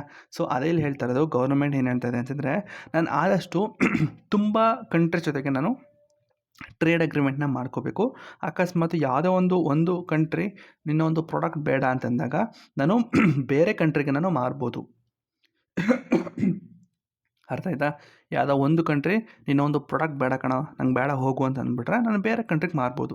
ಸೊ ಆದಷ್ಟು ನಾನು ಬೇರೆ ಬೇರೆ ಕಂಟ್ರಿ ಜೊತೆಗೆ ಟ್ರೇಡ್ ಅಗ್ರಿಮೆಂಟ್ಗಳನ್ನ ಮಾಡ್ಕೋಬೇಕು. ನೋಡಿ, India should trade with many countries and should not depend on just one. ನೋಡಿ, ಬರೀ ನಾವು ಅಮೇರಿಕಕ್ಕೆ ಮಾತ್ರ ಎಕ್ಸ್ಪೋರ್ಟ್ ಮಾಡೋದ್ರಿಂದ ಏನಾಗುತ್ತೆ, ನಾವು ಕಂಪ್ಲೀಟ್ಲಿ ಅಮೇರಿಕಾ ಮೇಲೆ ಡಿಪೆಂಡ್ ಆಗಿದ್ರೆ ಅವ್ರೇನು ಮಾಡ್ತಾರೆ, ನಾಳೆ ಟ್ಯಾರಿಫ್ ಇಂಪೋಸ್ ಮಾಡ್ಬೋದು. ಆಯಿತಾ? ಟ್ಯಾರಿಫ್ ಇಂಪೋಸ್ ಮಾಡಿದ್ರೆ ಏನಾಗುತ್ತೆ, ನಮ್ಮ ಎಕಾನಮಿ ಬಿದ್ದೋಗುತ್ತೆ. ಅರ್ಥ ಆಗ್ತಿದೆಯಾ? ಅವಾಗೇನಾಗುತ್ತೆ, ಅವರು ನಮ್ಮ ಎಕಾನಮಿ ಮೇಲೆ ಕಂಟ್ರೋಲ್ ತಗೊಬಿಡ್ತಾರೆ. ನೋಡು, ನಿಮಗೆ ಟ್ಯಾರಿಫ್ ಹಾಕ್ತೀನಿ, ನನ್ನ ಮಾತು ಕೇಳಿಲ್ಲ ಅಂದರೆ ನಿಮಗೆ ಟ್ಯಾರಿಫ್ ಹಾಕ್ತೀನಿ ಅಂತ ಹೇಳಿ ಇದು ಮಾಡಿಬಿಡ್ತಾರೆ. ಸೊ ಹಾಗಾಗಿ ಗೌರ್ಮೆಂಟ್ ಏನು ಮಾಡ್ತು, ಆದಷ್ಟು ಬೇರೆ ಬೇರೆ ಕಂಟ್ರಿ ಜೊತೆಗೆ ನಾನು ಟ್ರೇಡ್ ಮಾಡೋಣ ಅಂತ ಒಪ್ಕೊಳ್ತು. ಸರಿನಾ? ಇಲ್ಲಿಂದ ತುಂಬ ಇಂಪಾರ್ಟೆಂಟು ಇದು ಮೇನ್ಸ್ಗೆ. ಏನಪ್ಪ ಅಂತಂದರೆ, ನೋಡಿ, ಎಕನಾಮಿಕ್ಸ್ ಸರ್ವೇಲಿ ಏನು ಹೇಳ್ತಾ ಇದೆ ಅಂತಂದರೆ, ಇಷ್ಟೆಲ್ಲ ಆದರೂ ಕೂಡ ಗೌರ್ಮೆಂಟು ಹೇಗೆ ತನ್ನ ಒಂದು ಗ್ರೋತ್ನ ತುಂಬ ಒಂದು ಸ್ಟೇಬಲಾಗಿ ಮೇಂಟೈನ್ ಮಾಡ್ಕೊಬಂದಿದೆ. ವಾಟ್ ಇಸ್ ದ ರೀಸನ್ಸ್, ಯಾಕೆ ಇಂಡಿಯನ್ ಗ್ರೋತ್ ಏನಿದೆಯಲ್ಲ ಅದು ಸ್ಟೇಬಲ್ ಆಗಿದೆ ಅಂತ ಕೇಳಿದ್ರೆ ಒಂದು 5 ಪಾಯಿಂಟ್ ಇದೆ. ಆ 5 ಪಾಯಿಂಟ್ ನೋಡಿಕೊಂಡ್ರೆ ನಿಮಗೆ ಮೈನ್ಸ್ ಆನ್ಸರ್ ಕಂಪ್ಲೀಟ್ ಆಗುತ್ತೆ. ನೋಡಿ, survey explains why Indian economy remain strong, ಅಥವಾ survey says India's growth has 5 pillars. ನೋಡಿ, ಇಂಡಿಯನ್ ಗ್ರೋತ್ಗೆ 5 ಪಿಲ್ಲರ್ ಇದೆ ಅಂತ, ಇದು 2 ಕ್ವಶನು ಆಗ್ಬೋದು. Discuss the pillars of 5 pillars of Indian growth ಅಂತ ನಾನು ಕೇಳ್ಬೋದು, ಮೊದಲನೇ ಕ್ವಶನು. ಎರಡನೇ question, what the reason behind Indian economy remain strong during this chaos ಅಥವಾ ಗ್ಲೋಬಲ್ ಕಯಾಸ್ ಅಂತ ಕೇಳ್ಬೋದು. ಆಯಿತಾ? ಗ್ಲೋಬಲ್ ಏನೆಲ್ಲ ಆಗ್ತಾಯಿದೆ, but still Indian economy stable ಆಗಿದೆಯಲ್ಲ, ಅದಕ್ಕೆ ಕಾರಣ ಏನು ಅಂತ ಕೇಳ್ಬೋದು. ಆವಾಗ ನೀವು ಈ 5 ಪಾಯಿಂಟ್ ಹಾಕ್ಬಿಟ್ಟು ನೀವು ಬರೀಬೇಕು. ಆಯಿತಾ? ಸೊ ಬನ್ನಿ ಒಂದೊಂದಾಗಿ ಡಿಸ್ಕಸ್ ಮಾಡೋಣ. ತುಂಬ ಈಸಿ, ಇಲ್ಲಿಂದ ತುಂಬ ಈಸಿ. ಆಯಿತಾ? ಕಂಪ್ಲೀಟಾಗಿ ಪ್ರಾಬ್ಲಮ್ ಗೊತ್ತಾಯ್ತಾ ನಿಮಗೆ? ಈ ಪ್ರಾಬ್ಲಮ್ ಗೊತ್ತಾಯ್ತಾ ನಿಮಗೆ? ಸರಿ, ನೆಕ್ಸ್ಟು ಡಿಮಾಂಡು. ಸೊ ಮೊದಲನೇದು ಏನು ಮಾಡ್ತು ಅಂತಂದರೆ, ಗೌರ್ಮೆಂಟು ತನ್ನ ಡಿಮಾಂಡ್ ಮೇಲೆ, ನೋಡಿ ಮೊದಲನೇ ಪಾಯಿಂಟ್ ಇಲ್ಲೂ ಕೂಡ ಹೇಳಿದೆ, ಕೋವಿಡ್-19 ಆದಮೇಲೆ ಡಿಮಾಂಡ್ ಇರಲಿಲ್ಲ ಅಂತ ಹೇಳಿದೆ. ಆಯಿತಾ? ಎಲ್ಲಿ ಅದು ಪಾಯಿಂಟ್, ಅದು ಇಲ್ಲಿ ಹಾಕಿದ್ದೆ ನೋಡಿ, ವೀಕ್ ಡಿಮಾಂಡ್. ಆಯಿತಾ? Weak demand. ಸೊ ಡಿಮಾಂಡ್ ಇರಲಿಲ್ಲ, ಹೌದಾ? ಸೊ ಗೌರ್ಮೆಂಟ್ ಅವಾಗ ಏನು ಯೋಚನೆ ಮಾಡ್ತು ಅಂತಂದರೆ, ನಾನು ಆದಷ್ಟು ಡಿಮಾಂಡ್ ಕಡೆ ಕೈ ಹಾಕಬೇಕು. ಸೊ ಡಿಮಾಂಡಲ್ಲಿ ಏನಾದರೂ ನಾನು ಹೆಲ್ಪ್ ಮಾಡ್ತು ಅಂತಂದರೆ ಅಫ್ಕೋರ್ಸ್ ಗ್ರೋತ್ ಆಗುತ್ತೆ ಅಂತ ಯೋಚನೆ ಮಾಡಿ ಮೊದಲನೇದು ಏನು ಮಾಡ್ತು ಅಂದರೆ, GSTಗಳನ್ನೆಲ್ಲ ಕಮ್ಮಿ ಮಾಡ್ತು. GST ರ್ಯಾಷನಲೈಸೇಷನ್ ಮತ್ತು ಸಾಫ್ಟ್ ಇನ್ಫ್ಲೇಷನ್, ಟ್ಯಾಕ್ಸ್ ರಿಫಾರ್ಮ್ಸ್ ಅಂದರೆ ನೋಡ್ಬೋದು ರೀಸೆಂಟಾಗಿ ಏನೆಲ್ಲ ಟ್ಯಾಕ್ಸ್ಗಳನ್ನೆಲ್ಲ ಕಮ್ಮಿ ಮಾಡ್ತು ಅಂತ, ಹೌದಾ? ಇನ್ಕಮ್ ಟ್ಯಾಕ್ಸ್ ಆಗಿರ್ಬೋದು. ಆಯಿತಾ? ಇನ್ಕಮ್ ಟ್ಯಾಕ್ಸ್ ಸ್ಲ್ಯಾಬ್ಗಳು ನೋಡೋದಾದರೆ ತುಂಬ ಕಮ್ಮಿ ಮಾಡಿದೆ ಟ್ಯಾಕ್ಸ್ಗಳು. ನೆಕ್ಸ್ಟು GST ಅಥವಾ ಇಂಡೈರೆಕ್ಟ್ ಟ್ಯಾಕ್ಸ್ ಅಂತ ಹೇಳೋದಾದರೆ ರೀಸೆಂಟಾಗಿ ನೋಡಿ, ಕಾರ್ಗಳ ಮೇಲೆ, ಬೈಕ್ಗಳ ಮೇಲೆ ಏನೆಲ್ಲ ಟ್ಯಾಕ್ಸು, ಲೈಕ್ 350cc ಇಂದ ಕಮ್ಮಿ ಇದ್ದವ್ರಿಗೆ ಎಷ್ಟು ಟ್ಯಾಕ್ಸು, 350cc ಜಾಸ್ತಿ ಇತ್ತು ಅಂದರೆ ಇನ್ನೊಂದು ಟ್ಯಾಕ್ಸು. ಆಯಿತಾ? ಕಾರಲ್ಲೂ ಕೂಡ ಮೇಂಟೈನ್ ಮಾಡಿದ್ದಾರೆ. ಆಯಿತಾ? ಎಷ್ಟು CC ಇದ್ದರೆ ಎಷ್ಟು ಟ್ಯಾಕ್ಸ್ ಹಾಕಬೇಕು, ಹಾಗೆ ಹೀಗೆ ಅಂತಲ್ಲ. ಯಾಕೆ ಆ ಥರ ಮಾಡಿದ್ರು? ಡಿಮಾಂಡ್ ಬರಲಿ ಅಂತ. ನೋಡಿ, ರೀಸೆಂಟಾಗಿ ನೀವು ಅದನ್ನು ನೋಡಿ, ಬೇಕಾದ್ರೆ ಸರ್ವೇಲಿ ಏನಾದರೂ ಅದು ನ್ಯೂಸ್ ಪೇಪರ್ ಬಂದಿದ್ದರೆ ನೋಡ್ಬೋದು. ಈ ಒಂದು GST ರಿಫಾರ್ಮ್ಸ್ ಮಾಡಿದ್ರಲ್ಲ, ಇದೆಲ್ಲ ಆದಮೇಲೆ ಕಾರ್ಗಳು ಲೆಕ್ಕವಿಲ್ಲದೆ ತಗೋತಾ ಇದ್ದಾರೆ. ಎಷ್ಟು ಜನ ತೊಗೊಂಡ್ರು ಅಂತಂದರೆ, ಎಲ್ಲ ಕಂಪ್ನಿಗಳು ಹೇಳಬೇಕು ಅಂತಂದರೆ ಹೊಸ ಕಾರ್ ಲೈನಿಗೆ ಬಂದ್ಬಿಡ್ತು ಈ ವರ್ಷ. ಆಯಿತಾ? ಅಂದರೆ ಒಂದೇ ಕಂಪ್ನಿ, ಈಗ ಎಕ್ಸಾಂಪಲಿಗೆ ಸುಜುಕಿನೇ ತೊಗೊಳ್ಳಿ, ಮಾರುತಿ ಸುಜುಕಿ ತೊಗೊಳ್ಳಿ, ಅವ್ರದ್ದು ಎಷ್ಟು ಕಾರ್ ಬಂತು ಗೊತ್ತಾ? ಆಯಿತಾ? ನೆಕ್ಸ್ಟು BMW ಅಂಥ ಕಾರ್ಗಳು ಲೆಕ್ಕವಿಲ್ಲದೆ ಸೇಲ್ ಆಗ್ತಾಯಿದೆ. ಸೊ ಏನು, ಯಾಕೆ ಆ ಥರ ಮಾಡಿದ್ರು ಅಂತಂದರೆ, ಡಿಮಾಂಡ್ ಬರಲಿ. ಯಾಕೆ ಡಿಮಾಂಡ್ ಬರಲಿ? ನೋಡಿ, ಇಷ್ಟೆಲ್ಲ ಕಯೋಸ್ ಆಗ್ತಿದೆ ಗ್ಲೋಬಲಿ. ಆಯಿತಾ? ಗ್ಲೋಬಲಿ ತುಂಬ ಈ ಥರ ಎಲ್ಲ ಆಗ್ತಿರೋದಕ್ಕೆ ಗೌರ್ಮೆಂಟ್ ಆ ಥರ ಮಾಡ್ತು. ಸರಿನಾ? ನೆಕ್ಸ್ಟ್ ಸಾಫ್ಟ್ ಇನ್ಫ್ಲೇಷನ್ ಅಂತಂದರೆ, ಆದಷ್ಟು ಪ್ರೈಸ್ಗಳು ಸ್ಟೇಬಲ್ ಆಗಿರಲಿ. ನೋಡಿ, stable price increase the people purchase power. ನೋಡಿ, ಯಾವುದೋ ಒಂದು ಪ್ರಾಡಕ್ಟು ಸ್ಟೇಬಲ್ ಆಗಿತ್ತು ಪ್ರೈಸು ಅಂತಂದರೆ ಜನ ತೊಗೊಂಡೇ ತೊಗೋತಾರೆ, ಆಯಿತಾ. ಈಗ 1 ಕೆಜಿ ಈರುಳ್ಳಿ ಈಗ 30 ರೂಪಾಯಿ ಅಂತ ತಿಳ್ಕೊಳ್ಳಿ. ನಾಳೆ ಒಂದು ವಾರ ಬಂತು ಅಂತಂದ್ರೆ ಒಂದು 2 ರೂಪಾಯಿ 3 ರೂಪಾಯಿ ಹೆಚ್ಚು ಕಮ್ಮಿ ಆದರೂ ಪರವಾಗಿಲ್ಲ ತೊಗೋತಾರೆ ಜನ. ಅದೇ ಅಕಸ್ಮಾತು 30 ರೂಪಾಯಿಂದ 20 ರೂಪಾಯಿ ಬಂತು ಅಂದರೆ ಜನ ಏನು ಥಿಂಕ್ ಮಾಡ್ತಾರೆ, ಮೇ ಬಿ ನಾಳೆ ಮತ್ತೆ ಕಮ್ಮಿ ಆಗ್ಬೋದೇನೋ, ನಾನು ಅದನ್ನು ನಾಳೆವರೆಗೂ ಇರಿಸೋಣ, ನಾಳೆ ಆದಮೇಲೆ ತೊಗೊಳ್ಳೋಣ ಅಂಥೇಳಿ ಅವರು ತೊಗೊಳ್ಳಲ್ಲ. ಅವಾಗೇನಾಗುತ್ತೆ, ಅಲ್ಟಿಮೇಟ್ಲಿ ಡಿಮಾಂಡ್ ಬಿದ್ದೋಗುತ್ತೆ. ಅಥವಾ ಆ ಈರುಳ್ಳಿ 50 ರೂಪಾಯಿ ಆಗಿಬಿಟ್ರೆ ಅವಾಗೇನಾಗುತ್ತೆ, ಜಾಸ್ತಿ ಆಗ್ಬಿಡ್ತಲ್ಲ ಬಿಡು, ಏನು ತೊಗೊಳ್ಳೋದು. ಸೊ ನೋಡಿ, ಅವರ ಮೆಂಟಾಲಿಟಿ ಚೇಂಜ್ ಆಗ್ತಾ ಹೋಗುತ್ತೆ. ಸೊ ಹಾಗಾಗಿ ಒಂದು ದೇಶದಲ್ಲಿ ಒಂದು ಗ್ರೋತ್ ಆಗಬೇಕು ಅಂತಂದರೆ ಆದಷ್ಟು ಪ್ರೈಸು ಸ್ಟೇಬಲ್ ಆಗಿರಬೇಕು ಅನ್ನೋದು ಗೌರ್ಮೆಂಟು ಸ್ಟ್ರಾಟಜಿ. ಮೊದಲನೇದು ಇದು ಡಿಮಾಂಡ್ ಸೈಡು. ನೆಕ್ಸ್ಟು ಇನ್ವೆಸ್ಟ್ಮೆಂಟ್ ಅಂತಂದರೆ ನೋಡಿ, ಗೌರ್ಮೆಂಟ್ ಈಗಾಗಲೇ ತುಂಬ ಕಡೆ ಇನ್ವೆಸ್ಟ್ ಮಾಡಿದೆ, ಹೌದಾ. GFCF ಅಂತಂದರೆ ಗ್ರೋಸ್ ಫಿಕ್ಸ್ಡ್ ಕ್ಯಾಪಿಟಲ್ ಫಾರ್ಮೇಷನ್, ಆಯಿತಾ. ಆದಷ್ಟು ಗೌರ್ಮೆಂಟು ತನ್ನ ಕ್ಯಾಪಿಟಲ್ ಎಕ್ಸ್ಪೆಂಡಿಚರ್ಗಳನ್ನ ಇನ್ಕ್ರೀಸ್ ಮಾಡಿದೆ. ಜೊತೆಗೆ ಪ್ರೈವೇಟ್ ಅನೌನ್ಸ್ಮೆಂಟ್ಗಳನ್ನ ಕೂಡ ಇನ್ವೆಸ್ಟ್ ಮಾಡಿದೆ. ರೀಸೆಂಟಾಗಿ ನೋಡ್ಬೋದು, ಗೂಗಲ್ ಮಾಡಿದೆ, ಮತ್ತು ಬೇರೆ ಬೇರೆ ಕಂಪ್ನಿ ನೋಡ್ಬೋದು ಇಂಡಿಯಾ ಮೇಲೆ ತುಂಬ ಇನ್ವೆಸ್ಟ್ ಮಾಡ್ತಾ ಇದೆ, ಅಂದರೆ ಪ್ರೈವೇಟ್ ಕಂಪ್ನಿಗಳು ಇನ್ವೆಸ್ಟ್ ಮಾಡ್ತಾ ಇದೆ. ಸೊ ಇದರಿಂದ ಏನಾಗುತ್ತೆ, ಅಲ್ಟಿಮೇಟ್ಲಿ ನಿಮ್ಮ ಗ್ರೋಸ್ ಫಿಕ್ಸ್ಡ್ ಕ್ಯಾಪಿಟಲ್ ಫಾರ್ಮೇಷನ್ ಆಗುತ್ತೆ, ಇನ್ವೆಸ್ಟ್ಮೆಂಟ್ ಚೆನ್ನಾಗಿದೆ ಅಂತ ಅರ್ಥ. ನೋಡಿ, it means investment in a fixed asset like factory, machine building etcetera. ಅರ್ಥ ಆಯ್ತಾ? ಸರಿ, ಇದೊಂದು ಇನ್ವೆಸ್ಟ್ಮೆಂಟ್ಗಳು ಗೌರ್ಮೆಂಟು ಚೆನ್ನಾಗಿ ಮಾಡ್ದಂತೆ. ಸರಿ, ನೆಕ್ಸ್ಟು ನೆಟ್ ಎಕ್ಸ್ಪೋರ್ಟ್ಗಳು ನೋಡ್ಬೋದು. ಗ್ರೋತು ಎಕ್ಸ್ಪೋರ್ಟ್ ಹೇಳಿದ್ರೆ 5.9% ಇದೆ, ಆಯಿತಾ. ಇಲ್ಲಿದು 5.9%. ಜೊತೆಗೆ ಆದಷ್ಟು ಟ್ರೇಡ್ನ ಡೈವರ್ಸಿಫಿಕೇಷನ್ ಮಾಡ್ತಾ ಬರ್ತಾಯಿದೆ, ಹೌದಾ. ನೋಡಿ, ಈ ವರ್ಷ ಎಷ್ಟು ದೇಶದ ಜೊತೆಗೆ ಅಗ್ರಿಮೆಂಟ್ಗಳು ಮಾಡ್ಕೋತು ಗೊತ್ತಾ. ತುಂಬ ದೇಶದ ಜೊತೆಗೆ ಟ್ರೇಡ್ ಅಗ್ರಿಮೆಂಟ್ಗಳನ್ನ ಮಾಡ್ಕೋತು, ತುಂಬ ಫ್ರೀ ಟ್ರೇಡ್ ಅಗ್ರಿಮೆಂಟ್ಗಳಾಯಿತು, ಹೌದಾ. ಸೊ ಈ ಒಂದು ಪಾಯಿಂಟ್ ಏನು ಹೇಳ್ತಾ ಇದೆ ಅಂತಂದರೆ, ಗೌರ್ಮೆಂಟು ಟ್ರೇಡ್ ಡೈವರ್ಸಿಫಿಕೇಷನ್ ಮಾಡ್ತಾಯಿದೆ. ಜೊತೆಗೆ ಸರ್ವೀಸಸ್ ಗ್ರೋತ್ ರೇಟ್ ನೋಡಿರ್ಬೋದು, ಸರ್ವೀಸಸ್ ಎಷ್ಟು GDPಗೆ ಕೊಡ್ತಾ ಇದೆ ಅಥವಾ ಎಷ್ಟು ಗ್ರೋತ್ ರೇಟ್ ಇದೆ ನಿಮಗೂ ಚೆನ್ನಾಗಿ ಗೊತ್ತು, ಹೌದಾ. ಬಟ್ ಗೂಡ್ಸ್ ಅಂತ ಬಂದಾಗ ಗೂಡ್ಸು ಸ್ಟೇಬಲ್ ಆಗಿದೆ. ನೋಡಿ, ಈಗ ಸರ್ವೀಸಸ್ ಬೆಳೀತಾ ಇದೆ ಅಂತ ಹೇಳಿ ನಮ್ಮ ಗೂಡ್ಸ್ ಎಕ್ಸ್ಪೋರ್ಟ್ ಕಮ್ಮಿ ಆಗಿದೆ ಅಂತ ಕೇಳಿದ್ರೆ, ನೋಡಿ, ಗೂಡ್ಸ್ ಎಕ್ಸ್ಪೋರ್ಟ್ ಕಮ್ಮಿ ಆಗಿಲ್ಲ, ಅದೊಂದು ಸ್ಟೇಬಲ್ ಆಗಿದೆ, ಆಯಿತಾ. ಬಟ್ ಸರ್ವಿಸ್ ಎಕ್ಸ್ಪೋರ್ಟ್ಗಳು ತುಂಬ ಜಾಸ್ತಿ ಆಗ್ತಾ ಇದೆ, ಹೌದಾ. ನೋಡಿ, even though the goods export may not grow fast, they continue to provide a stable export earning. ಅರ್ಥ ಆಯ್ತಾ. ನೋಡಿ, ಸರ್ವಿಸಸ್ ಜಾಸ್ತಿ ಆಗ್ತಿದೆ ಅಂತ ಹೇಳಿ ನಿಮ್ಮ ಗೂಡ್ಸ್ ಏನು ಬಿದೋಗಿಲ್ಲ, ಗೂಡ್ಸು ಕೂಡ ಸ್ಟೇಬಲ್ ಆಗಿದೆ ಅಂತ ಅರ್ಥ, ಆಯಿತಾ. ನೆಕ್ಸ್ಟ್ ಇನ್ಫ್ಲೇಷನ್ ತುಂಬ ಇಂಪಾರ್ಟೆಂಟು, ಆಯಿತಾ. ಸೊ ಇನ್ಫ್ಲೇಷನ್ ಅಂದರೆ ಏನು, continuous increase in price of a good is called inflation ಅಂತ ಹೇಳ್ತಾರೆ, ಆಯಿತಾ. ಸೊ ಈ ಪಾಯಿಂಟ್ ಏನು ಹೇಳ್ತಾ ಇದೆ ಅಂತಂದರೆ, sharp decrease in food pressure. ನೋಡಿ, ದೇಶದಲ್ಲಿ ಆದಷ್ಟು ಫುಡ್ ಅಂತ ಬಂದಾಗ ಆದಷ್ಟು ಆ ಇನ್ಫ್ಲೇಷನ್ನು ಕಮ್ಮಿ ಇರಬೇಕು. ಈಗ ಯಾವುದೋ ಒಂದು ಪದಾರ್ಥ ಮೇಯ್ನ್, ಈಗ ನೋಡಿ, ಒಂದು ಜೀವಿ ಬದುಕಬೇಕು ಅಂದರೆ ಫುಡ್ ಬೇಕು, ಹೌದಾ.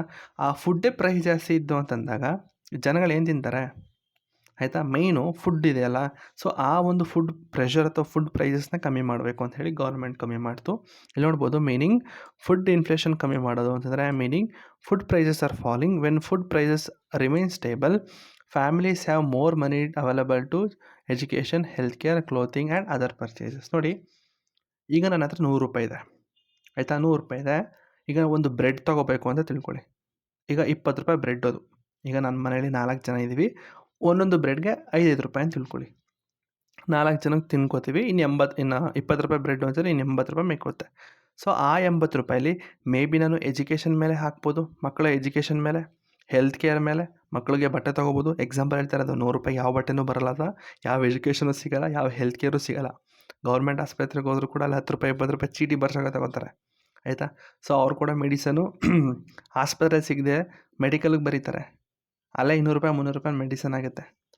ಸೊ ಜಸ್ಟ್ ಎಕ್ಸಾಂಪಲ್ ಹೇಳ್ತಾ ಇರೋದು. ಈಗ 100 ರೂಪಾಯಿ ಇತ್ತು ಅಂತಂದಾಗ ನಾನು 20 ರೂಪಾಯಿ ಫುಡ್ಡಿಗೆ ಎತ್ತು ಮಡಗಿ ಇನ್ನು 80 ರೂಪಾಯಿನ ಬೇರೆ ಕಡೆ ಹಾಕ್ತೀನಿ, ಎಜುಕೇಷನ್ ಮೇಲೆ ಹಾಕ್ತೀನಿ, ಹೆಲ್ತ್ ಕೇರು, ಕ್ಲೋತಿಂಗ್ಗೆ, ಮಕ್ಕಳಿಗೆ ಬಟ್ಟೆ ತೊಗೊಡ್ತೀನಿ. ಸೊ ಈ ರೀತಿ.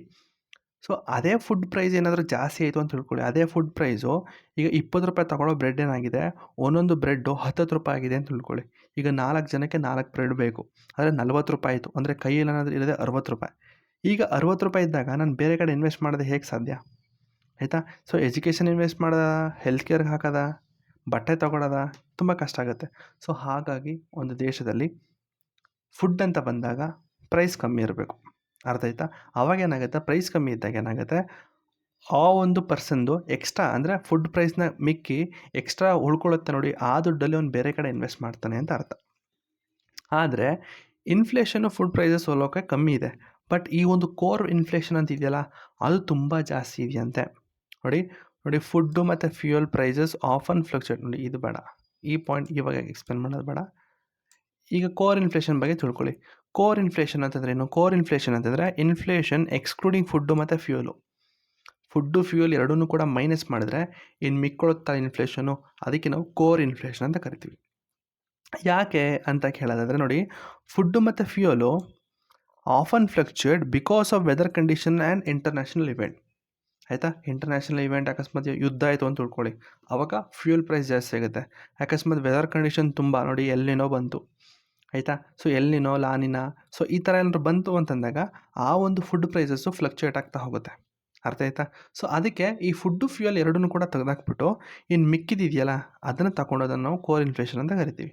ನೋಡಿ, if the prices of clothes, electronics, rent, education, health care, gold etcetera increases, the core inflation increase ಆಗುತ್ತಂತೆ. ಸರಿ, next the core inflation shows the long term inflation in the economy. Core inflation is close to total inflation minus food fuel. ಈಗ ರೀಸೆಂಟಾಗಿ ನೋಡಿರ್ಬೋದು ನಿಮಗೆ gold prices ಎಲ್ಲ ಹೇಗೆ ಜಾಸ್ತಿ ಆಗ್ತಾಯಿದೆ, ಸಿಲ್ವರ್ ಪ್ರೈಸಸ್ ಎಲ್ಲ ಹೇಗೆ ಜಾಸ್ತಿ ಆಗ್ತಾಯಿದೆ, ಡೈಮಂಡ್ ಪ್ರೈಸಸ್ ಎಲ್ಲ ಹೇಗೆ ಜಾಸ್ತಿ ಆಗ್ತಾಯಿದೆ, ನಿಮಗೆ ಚೆನ್ನಾಗಿ ಗೊತ್ತು. ಸೊ ಅಲ್ಲಿಗೆ ಕೋರ್ ಇನ್ಫ್ಲೇಷನ್ ತುಂಬ ಜಾಸ್ತಿ ಆಗ್ತಾಯಿದೆ ಅಂತ ಅರ್ಥ. ಅರ್ಥ ಆಯ್ತಾ? ಬಟ್ ಫುಡ್ ಪ್ರೈಸಸ್ ಏನಾಗಿದೆ, ಕಮ್ಮಿ ಇದೆ ಅಂತ ಅರ್ಥ. ಸರಿನಾ? ಅದೊಂದು ಪಾಯಿಂಟು. ನೆಕ್ಸ್ಟ್ ಫಿಸ್ಕಲ್ ಪಾಲಿಸಿಗೆ ಬರೋಣ. ಫಿಸ್ಕಲ್ ಪಾಲಿಸಿ ಏನು, ನಮ್ಮ ಇಂಡಿಯಾದಲ್ಲಿ ನನ್ನಂಥ ಬೆಸ್ಟ್ ಅಂತ ಹೇಳೋಕ್ಕಾಗಲ್ಲ, ಬಟ್ ಪರವಾಗಿಲ್ಲ, ಫಿಸ್ಕಲ್ ಪಾಲಿಸಿ ಒಳ್ಳೆ ಚೆನ್ನಾಗಿದೆ ಕಂಪೇರ್ಡ್ ಟು ಅದರ್ ಗೌರ್ನಮೆಂಟ್. ಆಯಿತಾ? ಮೊದಲಿದ್ದಂತಹ ಗೌರ್ನಮೆಂಟ್ಗೂ ಕೂಡ ಈಗಿರುವಂತಹ ಗೌರ್ನಮೆಂಟ್ಗೂ ಕಂಪೇರ್ ಮಾಡೋದಾದರೆ ಫಿಸಿಕಲ್ ಡಿಸಿಪ್ಲಿನ್ ತುಂಬ ಚೆನ್ನಾಗಿದೆ. ಆದಷ್ಟು ನಾವು ಅನ್ನೆಸೆಸರಿ ಇನ್ವೆಸ್ಟ್ಮೆಂಟ್ ಮಾಡ್ತಾ ಇಲ್ಲ, ಅನ್ನೆಸೆಸರಿ ಸಾಲಗಳನ್ನ ತೊಗೊಳ್ತಾ ಇಲ್ಲ. ಇರುವಂತಹ ಸಾಲಗಳಿಗೆ ಅಚ್ಚುಕಟ್ಟಾಗಿ ಬಡ್ಡಿ ಕಟ್ಕೊಂಡು EMI ಕಟ್ಕೊಂಡು ಇದ್ದಾರೆ. ಸೊ ಈ ಥರ ಒಂದು ಫಿಸ್ಕಲ್ ಪಾಲಿಸಿ ಅಥವಾ ಫಿಸ್ಕಲ್ ಡಿಸಿಪ್ಲಿನ್ ಒಂದು ದೇಶದಲ್ಲಿ ಚೆನ್ನಾಗಿತ್ತು ಅಂತಂದರೆ ಆ ಒಂದು ದೇಶದ ಬಾಂಡ್ಗಳು ಡಿಮ್ಯಾಂಡ್ ಜಾಸ್ತಿ ಆಗುತ್ತೆ. ಹೌದಾ? ಈಗ ರೀಸೆಂಟಾಗಿ ಲಾಸ್ಟ್ ಕ್ಲಾಸಲ್ಲಿ ಹೇಳ್ಕೊಟ್ಟೆ ನಿಮಗೆ, ಏನು ಡೆಬ್ಟ್ ಟು GDP ರೇಷಿಯೋ ಎಷ್ಟಿದೆ ಅಂತ ಹೇಳಿದೆ. ಅಂದರೆ ಒಟ್ಟು ಸಾಲ, ಆಯಿತಾ? ಫಿಸ್ಕಲ್ ಡೆಫಿಸಿಟ್ ಹೇಗಿದೆ, ಪ್ರೈಮರಿ ಡೆಫಿಸಿಟ್ ಹೇಗಿದೆ, ಆಯಿತಾ? ಎಷ್ಟು ಅವರು ಈ ವರ್ಷದ ಎಷ್ಟು ಸಾಲ ಮಾಡಬೇಕು ಅಥವಾ ಎಷ್ಟು ಬಾರೋ ಮಾಡಬೇಕು ಅಂತೆಲ್ಲ ಹೇಳ್ಕೊಟ್ಟೆ. ಹೌದಾ? ಸೊ ನೋಡಿ, ಆ ಒಂದು ಫಿಸ್ಕಲ್ ಡಿಸಿಪ್ಲಿನ್ ಅಥವಾ ಫಿಸ್ಕಲ್ ಪಾಲಿಸಿಯಲ್ಲಿ ಒಂದು ಡಿಸಿಪ್ಲಿನ್ನ ಮೈಂಟೈನ್ ಮಾಡಿತ್ತು ಅಂತಂದರೆ ಇಂಡಿಯನ್ ಬಾಂಡ್ಸ್ಗೆ ಒಂದು ಒಳ್ಳೆ ಮರ್ಯಾದೆ ಇರುತ್ತೆ, ಒಳ್ಳೆ ಕ್ವಾಲಿಟಿ ಇರ್ತದೆ. ಅವಾಗ ಏನಾಗುತ್ತೆ, ಬೇರೆ ಕಡೆ ಎಲ್ಲ ಸ್ಪ್ರೆಡ್ ಆಗುತ್ತೆ ಆ ನ್ಯೂಸು. ನೋಡು, ಇಂಡಿಯಾದಲ್ಲಿ ಫಿಸ್ಕಲ್ ಪಾಲಿಸಿ ಚೆನ್ನಾಗಿದೆ, ಅವರು ಅನ್ನೆಸೆಸರಿ ಸಾಲಗಳನ್ನ ತೊಗೊಳ್ತಾ ಇಲ್ಲ, ಅವರೇ ಬೇರೆ ದೇಶಗಳಿಗೆ ಸಾಲ ಕೊಡ್ತಾ ಇದ್ದಾರಂತೆ, ಆಯಿತಾ? ಸೊ ಹಾಗೆ ಹೀಗೆ ಅಂತೆಲ್ಲ ಹೇಳಿ ತಲೆಯಲ್ಲಿ ಬಂತು ಅಂದಾಗ US ಬಾಂಡ್ಗಳಿಗೆ ಕಂಪೇರ್ ಮಾಡ್ತು ಅಂದಾಗ ನಮ್ಮ ಇಂಡಿಯನ್ ಬಾಂಡ್ಗಳು ಮೇಲೆ ಹೋಗ್ತಾ ಹೋಗುತ್ತೆ, ಆಯಿತಾ? ಅಂದರೆ ಗ್ರೋತ್ ಆಗ್ತಾ ಹೋಗುತ್ತೆ, ಆಯಿತಾ? ನೋಡಿ, it improves the quality and credibility of the Indian government bonds. Indian bonds become more attractive to investors. ನೋಡಿ, ಇಷ್ಟೆಲ್ಲ ಆದರೂ ಕೂಡ ಗೌರ್ಮೆಂಟು ನೋಡಿ, ಸೆಂಟ್ರಲ್ ಗೌರ್ಮೆಂಟು ತನ್ನ ಕ್ಯಾಪಿಟಲ್ ಎಕ್ಸ್ಪೆಂಡಿಚರ್ಗಳನ್ನ ಇನ್ಕ್ರೀಸ್ ಮಾಡ್ತಾಯಿದೆ, ಬಟ್ ಸ್ಟೇಟ್ಗಳಲ್ಲಿ ರೆವೆನ್ಯೂ ಡೆಫಿಸಿಟ್ಗಳು ತುಂಬ ಇದೆಯಂತೆ. ಹೇಳ್ಕೊಟ್ಟಿದ್ದೀನಿ ನಿಮಗೆ ಟೈಪ್ಸ್ ಆಫ್ ಡೆಫಿಸಿಟಲ್ಲಿ ವಾಟ್ ಇಸ್ ರೆವೆನ್ಯೂ ಡೆಫಿಸಿಟ್ ಅಂತ. ಸೊ ಗೊತ್ತಿತ್ತು ಅಂದರೆ ದಯವಿಟ್ಟು ಕಮೆಂಟಲ್ಲಿ ಹೇಳಿ ವಾಟ್ ಇಸ್ ರೆವೆನ್ಯೂ ಡೆಫಿಸಿಟ್. ಸರಿ, ಈಗ ರೆವೆನ್ಯೂ ಡೆಫಿಸಿಟ್ ಯಾಕಾಯಿತು? ಆಫ್ಕೋರ್ಸ್ ನಿಮ್ಮ ಎಕ್ಸ್ಪೆಂಡಿಚರ್ ಜಾಸ್ತಿ ಇದ್ದಾಗ ಡೆಫಿಸಿಟ್ ಆಗೇ ಆಗುತ್ತೆ. ಅಂದರೆ revenue expenditure minus revenue receipt equals to revenue deficit ಆಗುತ್ತೆ. ಸೊ ಯಾಕೆ ರೆವೆನ್ಯೂ ಡೆಫಿಸಿಟ್ ಆಗ್ತಿದೆ ಸ್ಟೇಟ್ಗಳಲ್ಲಿ ಅಂತ ಹೇಳಿದ್ರೆ, ನೋಡಿ, ಸ್ಟೇಟ್ಗಳು ಫ್ರೀ ಬೀಸ್ಗಳು ಕೊಡ್ತಾರೆ ಗೊತ್ತಾ, ಫ್ರೀ ಫ್ರೀ ಫ್ರೀ ಅಂತ ಹೇಳಿ ಕೊಡ್ತಾರೆ ಗೊತ್ತಾ, ಆಯಿತಾ? ಸೊ ಆ ಥರ ಎಲ್ಲ ಕೊಟ್ಟಾಗ ಈ ನಿಮ್ಮ ಡೆಫಿಸಿಟ್ ಆಗುತ್ತೆ. ಅರ್ಥ ಆಯ್ತಾ? ಕೆಲವೊಂದಷ್ಟು ನಿಮ್ಮ ಲೈಕ್ ಇನ್ವೆಸ್ಟರ್ಸ್ಗಳು ಹೇಳ್ತಾರೆ, ನೋಡಿರ್ಬೋದು ನಿಮ್ಮ ಯೂಟ್ಯೂಬಲ್ಲಿ ಅಥವಾ ನೀವೇನು ಇನ್ಸ್ಟಾಗ್ರಾಮ್ ಫಾಲೋ ಮಾಡೋದಾದರೆ ನೋಡಿರ್ಬೋದು, ತುಂಬ ಕಡೆ ಹೇಳ್ತಾರೆ ಈ ಥರ ಆ ಒಂದು ದೇಶ ಬಿದ್ದೋಗುತ್ತೆ ಅಥವಾ ಆ ಒಂದು ರಾಜ್ಯ ಬಿದ್ದೋಗುತ್ತೆ ಅಂತೆಲ್ಲ ಹೇಳ್ತಾರೆ. ಸೊ ಈ ಒಂದು ಫ್ರೀ ಬೀಸ್ ಕೊಡೋದ್ರಿಂದ ಏನಾಗುತ್ತೆ, ರೆವೆನ್ಯೂ ಡೆಫಿಸಿಟ್ ಜಾಸ್ತಿ ಆಗ್ತಾ ಹೋಗುತ್ತೆ. ಡೆಫಿಸಿಟ್ ಜಾಸ್ತಿ ಆಯಿತು ಅಂದರೆ ಏನಾಗುತ್ತೆ ಹೇಳಿ, ಸಾಲ ಮಾಡೋ ಒಂದು ಪರಿಸ್ಥಿತಿ ಬರುತ್ತೆ, ಆಯಿತಾ? ಆವಾಗ ಏನಾಗುತ್ತೆ ಹೇಳಿ, ಕಂಪ್ಲೀಟ್ಲಿ ದೇಶ ಸಾಲದ ದುಡ್ಡಲ್ಲೇ ನಡೆಸಬೇಕಾಗಿರುವಂತಹ ಒಂದು ಸನ್ನಿವೇಶ ಬಂದ್ಬಿಡುತ್ತೆ. ಅರ್ಥ ಆಯ್ತಾ? ಸೊ ಅದೊಂದು. ಮತ್ತು the government will control the borrowing so that ಡೆಬ್ಟ್ to GDP remains stable in the sustainable level. ಅದೊಂದು ಹೇಳಿದ್ದೀನಲ್ವ, ಗೌರ್ಮೆಂಟು ಆದಷ್ಟು ತನ್ನ ಬಾರೋಯಿಂಗ್ಸ್ನ ಕಂಟ್ರೋಲ್ ಮಾಡ್ತಾಯಿದೆ ಅಂತ ಹೇಳಿ ಲಾಸ್ಟ್ ಕ್ಲಾಸಲ್ಲಿ ಹೇಳಿದೆ, ಬೇಕಾಗಿಲ್ಲ ಇದು. ಡೆಬ್ಟ್ to GDP financial sector. Okay. ಬೇಡ ನಮಗೆ. ನೆಕ್ಸ್ಟು ಮಾನಿಟರಿ ಪಾಲಿಸೀಸ್ಗಳಲ್ಲಿ, ಈಗ ಮಾನಿಟರಿ ಪಾಲಿಸೀಸ್ಗಳಲ್ಲಿ ಗೌರ್ಮೆಂಟ್ ಏನು ಮಾಡ್ತಾ ಇದೆ ಅಂತ ಹೇಳಿದ್ರೆ, ತನ್ನ ರೆಪೋ ರೇಟ್ನ ಕಮ್ಮಿ ಮಾಡಿದೆ, ನಿಮ್ಮ ಕ್ಯಾಶ್ ರಿಸರ್ವ್ ರೇಷಿಯೋ CRRನ ಕಮ್ಮಿ ಮಾಡಿದೆ, ಓಪನ್ ಮಾರ್ಕೆಟ್ ಆಪರೇಷನ್ಸ್ಗಳನ್ನ ಮಾಡ್ತಾ ಇದೆ, ಆಯಿತಾ. ಸೊ ಇದೆಲ್ಲ ಮಾಡೋದ್ರಿಂದ ಏನಾಗುತ್ತೆ ಅಂತಂದರೆ, ದೇಶದಲ್ಲಿ ಅಥವಾ ಎಕಾನಮಿಯಲ್ಲಿ ಲಿಕ್ವಿಡಿಟಿ ಜಾಸ್ತಿ ಆಗುತ್ತೆ. ಲಿಕ್ವಿಡಿಟಿ ಜಾಸ್ತಿ ಆಗುತ್ತೆ ಅಂತಂದರೆ ಏನು ಅರ್ಥ ಅಂದರೆ, ಪ್ರತಿಯೊಬ್ಬರ ಕೈಯಲ್ಲೂ ಕೂಡ ಹಣ ಜಾಸ್ತಿ ಆಗ್ತಾ ಹೋಗುತ್ತೆ. ಅವಾಗೇನಾಗುತ್ತೆ, ಪ್ರತಿಯೊಬ್ಬನ ಕೈಯಲ್ಲೂ ಹಣ ಬಂತು ಅಂತಂದರೆ ಏನರ್ಥ, ಅವ್ನು ಜಾಸ್ತಿ ಇನ್ವೆಸ್ಟ್ ಮಾಡ್ತಾನೆ ಬೇರೆ ಕಡೆ ಅಂತ ಅರ್ಥ. ಈಗ ನಾನು ನಿಮಗೆ ₹100 ಕೊಡ್ತೀನಿ ಅಂತ ತಿಳ್ಕೊಳ್ಳಿ. ನೀವೇನು ಮಾಡ್ತೀರಾ, ಅಬ್ಬಬ್ಬಾ ಅಂತಂದರೆ ಒಂದು ₹20 ಏನಾದ್ರು ಚಿಪ್ಸು ತಗೋತೀರಾ. ಇನ್ನು ₹80 ಏನು ಮಾಡ್ತೀರಾ, ನಿಮ್ಮ ಫ್ರೆಂಡು ಕೊಡ್ತೀರಾ. ನಿಮ್ಮ ಫ್ರೆಂಡ್ಗೆ ಏನಂತ ಹೇಳ್ತೀರಾ ಅಂತಂದರೆ, ₹10 ಬಡ್ಡಿಲಿ ಕೊಡ್ತೀರಾ ₹80. ಆಯ್ತಾ. ಅಂದರೆ ಇನ್ನೊಬ್ರಿಗೆ ಕೊಡ್ತಾ ಇರೋದು. ಅಥವಾ ಆ ₹80 ನೀವೇನಾದರೂ ಬುದ್ಧಿವಂತರಾಗಿದ್ದರೆ ಸ್ಟಾಕ್ಸು ಅಲ್ಲಿ ಇಲ್ಲಿ ಇನ್ವೆಸ್ಟ್ ಮಾಡ್ತೀರಾ. ಅರ್ಥ ಆಗ್ತಿದೆಯಾ ಅಂತಂದರೆ, ನಿಮ್ಮ ಕೈಯಲ್ಲಿ ಹಣ ಇತ್ತು ಅಂತಂದರೆ ಆದಷ್ಟು ನೀವು ಆ ಹಣವನ್ನು ಕೈಯಲ್ಲಿ ಇಟ್ಕೊಳ್ಳಲ್ಲ, ನೀವು ಬೇರೆಯವ್ರಿಗೆ ನೀವು ಇನ್ವೆಸ್ಟ್ ಮಾಡ್ತೀರಿ. ಇನ್ನೊಬ್ರು ಸಾಲ ಕೊಡೋದಾಗಿರ್ಬೋದು, ಅಥವಾ ನೀವು ಒಂದು ಮನೆ ಕಟ್ಟಿಸ್ತೀರಾ, ಅಥವಾ ಬ್ಯಾಂಕಲ್ಲಿ ಡೆಪಾಸಿಟ್ ಮಾಡ್ತೀರಾ, ಅಥವಾ ಒಂದು ಬೈಕ್ ತಗೋತೀರಾ, ಏನಾದರೂ ಒಂದು ಮಾಡ್ತೀರಾ. ಒಟ್ಟಿನಲ್ಲಿ ಕೈಯಲ್ಲಿ ಹಣ ಇರಬೇಕು. ಕೈಯಲ್ಲಿ ಹಣ ಇರಬೇಕು ಅಂತಂದರೆ ಗೌರ್ಮೆಂಟು ತನ್ನ ಒಂದು ಮಾನಿಟರಿ ಪಾಲಿಸಿಗಳನ್ನ ಚೇಂಜ್ ಮಾಡ್ಕೋತಾ ಇದೆ. ಸೊ ನೋಡಿ, to increase the liquidity the bank give more loans, interest rate fall ಆಗುತ್ತೆ, ಇನ್ವೆಸ್ಟ್ಮೆಂಟ್ ಇನ್ಕ್ರೀಸ್ ಆಗುತ್ತೆ. ಈಗ ನೋಡಿ, ಬ್ಯಾಂಕ್ಗೆ ಹೋಗ್ತೀರಾ ಅಂತ ತಿಳ್ಕೊಳ್ಳಿ, ಇಂಟ್ರೆಸ್ಟ್ ರೇಟು 10% ಇತ್ತು ಅಂದರೆ ಲೋನ್ ತಗೋತೀರಾ? ನೋ ವೇ, ಯಾವುದೇ ಕಾರಣಕ್ಕೂ ಹೋಗಲ್ಲ. ನೀವೇನು ಮಾಡ್ತೀರಾ, ಇಂಟ್ರೆಸ್ಟ್ ರೇಟ್ ಕಮ್ಮಿ ಆಗಲಿ ಅಂತ ಬರ್ತೀರಾ. ಸೊ ಇಂಟ್ರೆಸ್ಟ್ ರೇಟ್ ಯಾವಾಗ ಒಂದು 5% ಅಂತ ಬಂದಾಗ ನೀವೇನು ಮಾಡ್ತೀರಾ, ಲೋನ್ ತಗೋತೀರಾ. ಜೊತೆಗೆ ಬ್ಯಾಂಕ್ ಕೂಡ ಹೆಚ್ಚು ಲೋನ್ ಕೊಡ್ತದೆ. ಈಗ ಮೊದಲು ಸಿಬಿಲ್ ಸ್ಕೋರು ಹಂಗೆ ಹಿಂಗೆ ಅಂತ ಹೇಳ್ತಾಯಿದ್ರು. ಅಕಸ್ಮಾತ್ ಏನಾದರೂ ಲಿಕ್ವಿಡಿಟಿ ಜಾಸ್ತಿ ಮಾಡಬೇಕು ಅಂತಂದಾಗ ನೀವು ಬೇಡ ಅಂದರೂ ಕೊಡ್ತಾರೆ ಲೋನ್ಗಳನ್ನ, ಆಯಿತಾ. ಈಗ ಕೇಂದ್ರ ಅಂತ ಬಂದಾಗ ಅಲ್ಲೂ ಕೂಡ ಒಂದಷ್ಟು ಸೆಟ್ ಆಫ್ ಲಿಮಿಟ್ ಇರ್ತದೆ. ಅಕಸ್ಮಾತ್ ಲಿಕ್ವಿಡಿಟಿ ಜಾಸ್ತಿ ಮಾಡಬೇಕು ಎಕಾನಮಿಯಲ್ಲಿ ಅಂತಂದಾಗ ಅವರು ಕೂಡ ನಿಮಗೆ ಲೋನ್ ಕೊಡೋದಕ್ಕೆ ತಯಾರಾಗ್ತಾರೆ. ಅಂದರೆ ಯಾರೆಲ್ಲ ಕೊಡಲ್ಲ ಅಂತ ಹೇಳ್ತಾಯಿದ್ರು, ಅವರು ಕೊಡೋದಕ್ಕೆ ಶುರು ಮಾಡ್ತಾರೆ. ಅರ್ಥ ಆಯ್ತಾ.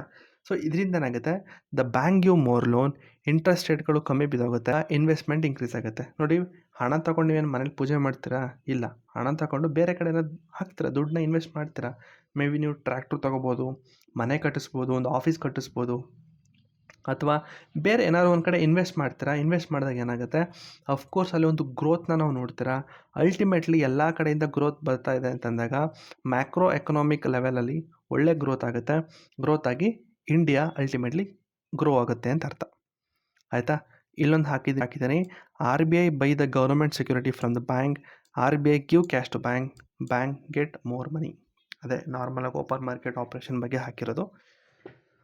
ಸೊ ದಯವಿಟ್ಟು what is repo rate, cash reserve ratio, statutory liquid ratio, open market operation ಎಲ್ಲ ನಿಮ್ಮ ಸ್ಟ್ಯಾಟಿಕಲ್ಲಿದೆ, ಕಂಪ್ಲೀಟ್ ಮಾಡ್ಕೊಳ್ಳಿ, ಸರಿನಾ. ಅದೇನು ಅಂತಂದ್ಬಿಟ್ಟು ಕನ್ಫ್ಯೂಸ್ ಆಗುತ್ತೆ ಅನ್ಕೋತೀನಿ ನಿಮಗೆ. ಸೊ ದಯವಿಟ್ಟು ಒಂದ್ಸತಿ ರಿವಿಷನ್ ಮಾಡಿ. ಎಲ್ಲ ಓದಿರ್ತೀರ ಬಟ್ ರಿವಿಷನ್ ಮಾಡಿರಲ್ಲ, ಒಂದ್ಸತಿ ನೋಡ್ಕೊಳ್ಳಿ. ನೆಕ್ಸ್ಟು ಕಮರ್ಷಿಯಲ್ ಸೆಕ್ಟರ್ಸ್ ಬಗ್ಗೆ ಹೇಳೋದಾದರೆ, ಈಗ ಬಿಸ್ನೆಸ್ಸು ಹಾಗೆ ಹೀಗೆ ಅಂತ ಹೇಳೋದಾದರೆ ಗೌರ್ಮೆಂಟ್ ಏನು ಹೇಳ್ತು ಅಂತಂದರೆ, ಈ ಬಿಸ್ನೆಸ್ ಮಾಡೋರ್ಗೆ ಏನು ಹೇಳ್ತು ಅಂತಂದರೆ, ನೋಡಪ್ಪ, ದಯವಿಟ್ಟು ನೀನು ನಿನ್ನ ಒಂದು ಇನ್ವೆಸ್ಟ್ಮೆಂಟ್ ಅಥವಾ ನಿನ್ನ ಒಂದು ಲೋನ್ ಅಮೌಂಟ್ ಏನಾದರೂ ಬೇಕಿತ್ತು ಅಂತಂದರೆ ಬ್ಯಾಂಕ್ಗೆ ಹೋಗಬೇಡ. ನೋಡಿ, ನೀವು ಎಲ್ಲ ಎಲ್ಲ ಬಿಸ್ನೆಸ್ಮೆನ್ಗಳು ಬರೀ ಬ್ಯಾಂಕ್ ಹತ್ರನೇ ಬಂದು ಹಣ ತಗೊಂಡು ಲೋನ್ ತೊಗೊಳೋದು ಮಾಡಿಬಿಟ್ರೆ ನಾರ್ಮಲ್ ಪಬ್ಲಿಕ್ಗೆ ಹಣ ಸಿಗ್ದಿರಂಗೆ ಆಗಿಬಿಡುತ್ತೆ. ಅರ್ಥ ಆಗ್ತಿದೆಯಾ.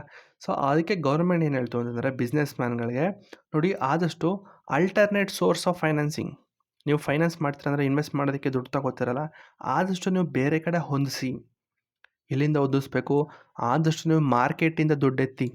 ಅಲ್ಟರ್ನೇಟ್ ಸೋರ್ಸ್ ಆಫ್ ಫೈನಾನ್ಸಿಂಗ್, ಆದಷ್ಟು ದುಡ್ಡನ್ನ ನೀವು ಬೇರೆ ಕಡೆ, ಬ್ಯಾಂಕ್ ಬಿಟ್ಟು ಬೇರೆ ಕಡೆ ದುಡ್ಡನ್ನ ಎತ್ತೋದಕ್ಕೆ ನೀವು ದಯವಿಟ್ಟು ಪ್ರಯತ್ನ ಪಡಿ.